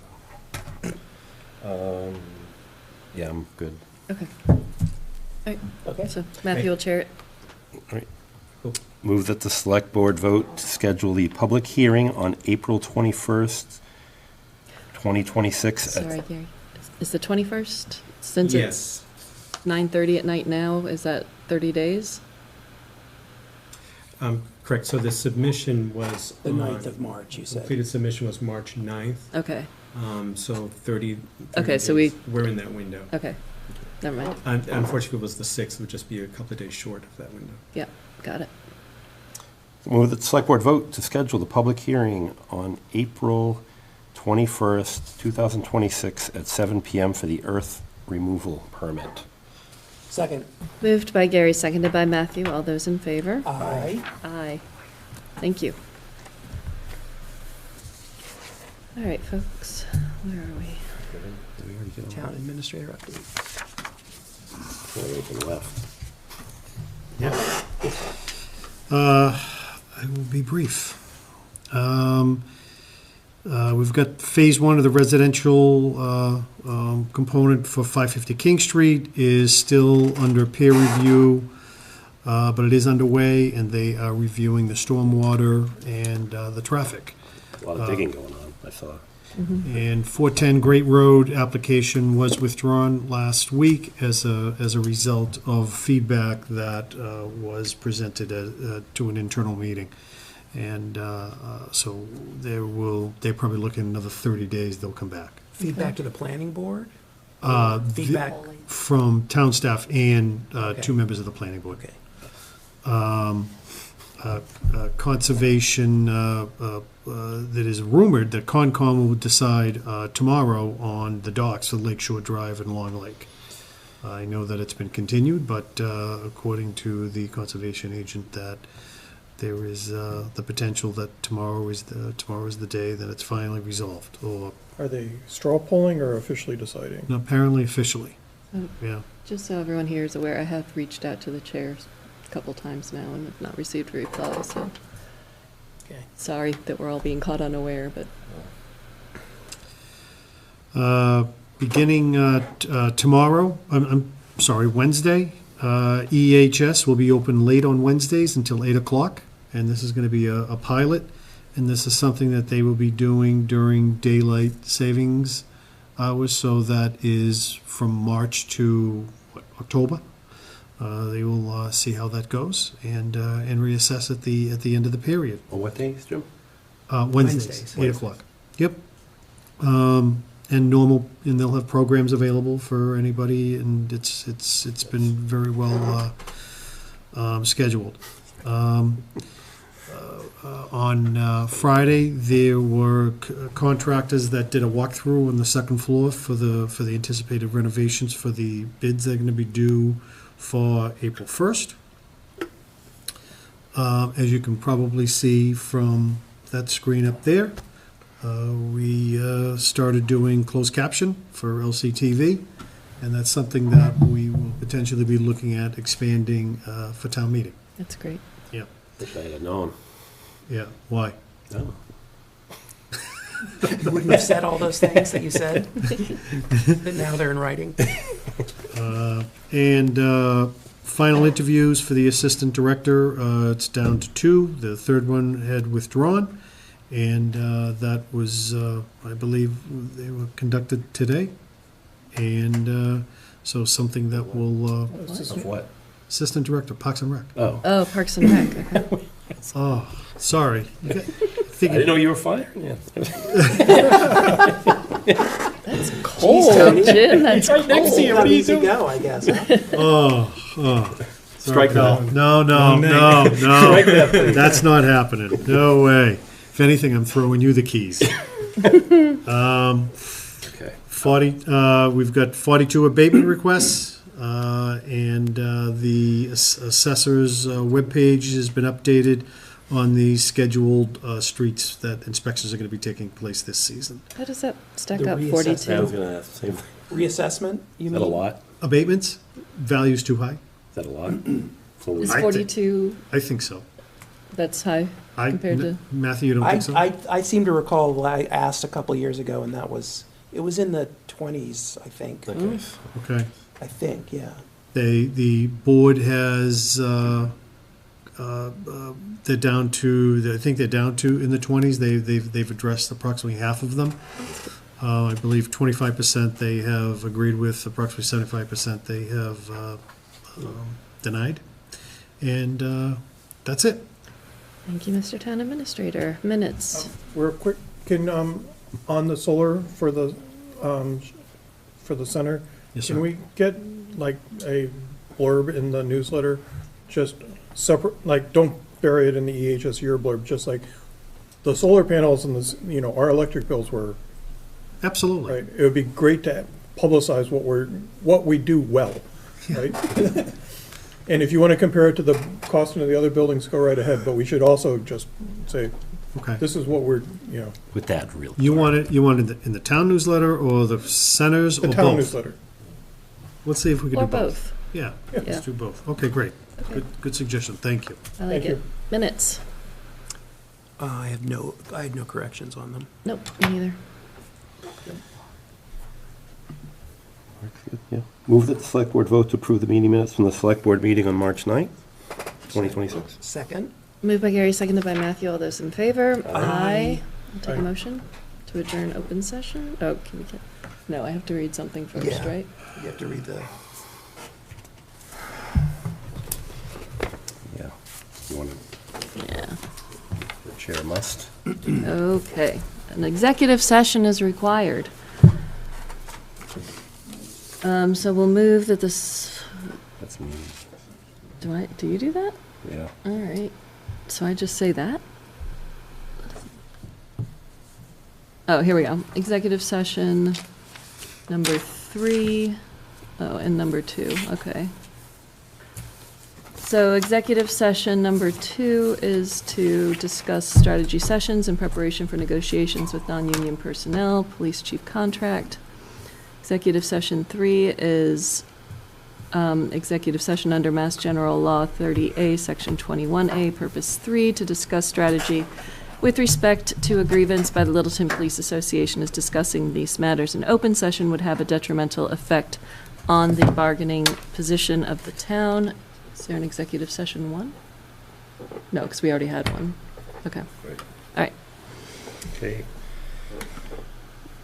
Move that the select board vote to enter into executive session pursuant to Mass General Law, Chapter 30A, Section 21, Alpha 3, to discuss strategy with respect to a grievance by the Littleton Police Association under the collective bargaining agreement, as discussion in open session may have detrimental effect on the town's bargaining position as the chair so declared.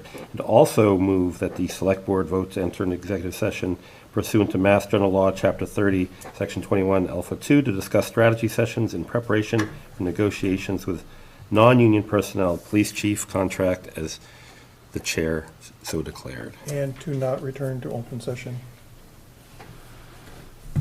We need that part too, I think. And to not return to open session. Second. Moved by Gary, seconded by Matthew as amended. All those in favor? Roll call. That's a roll call. Gary's and I. Gary's an aye. Matthew? Matthew is yes. Yes. I'm a yes. Vote. All right. We'll adjourn open session. Want to adjourn open session?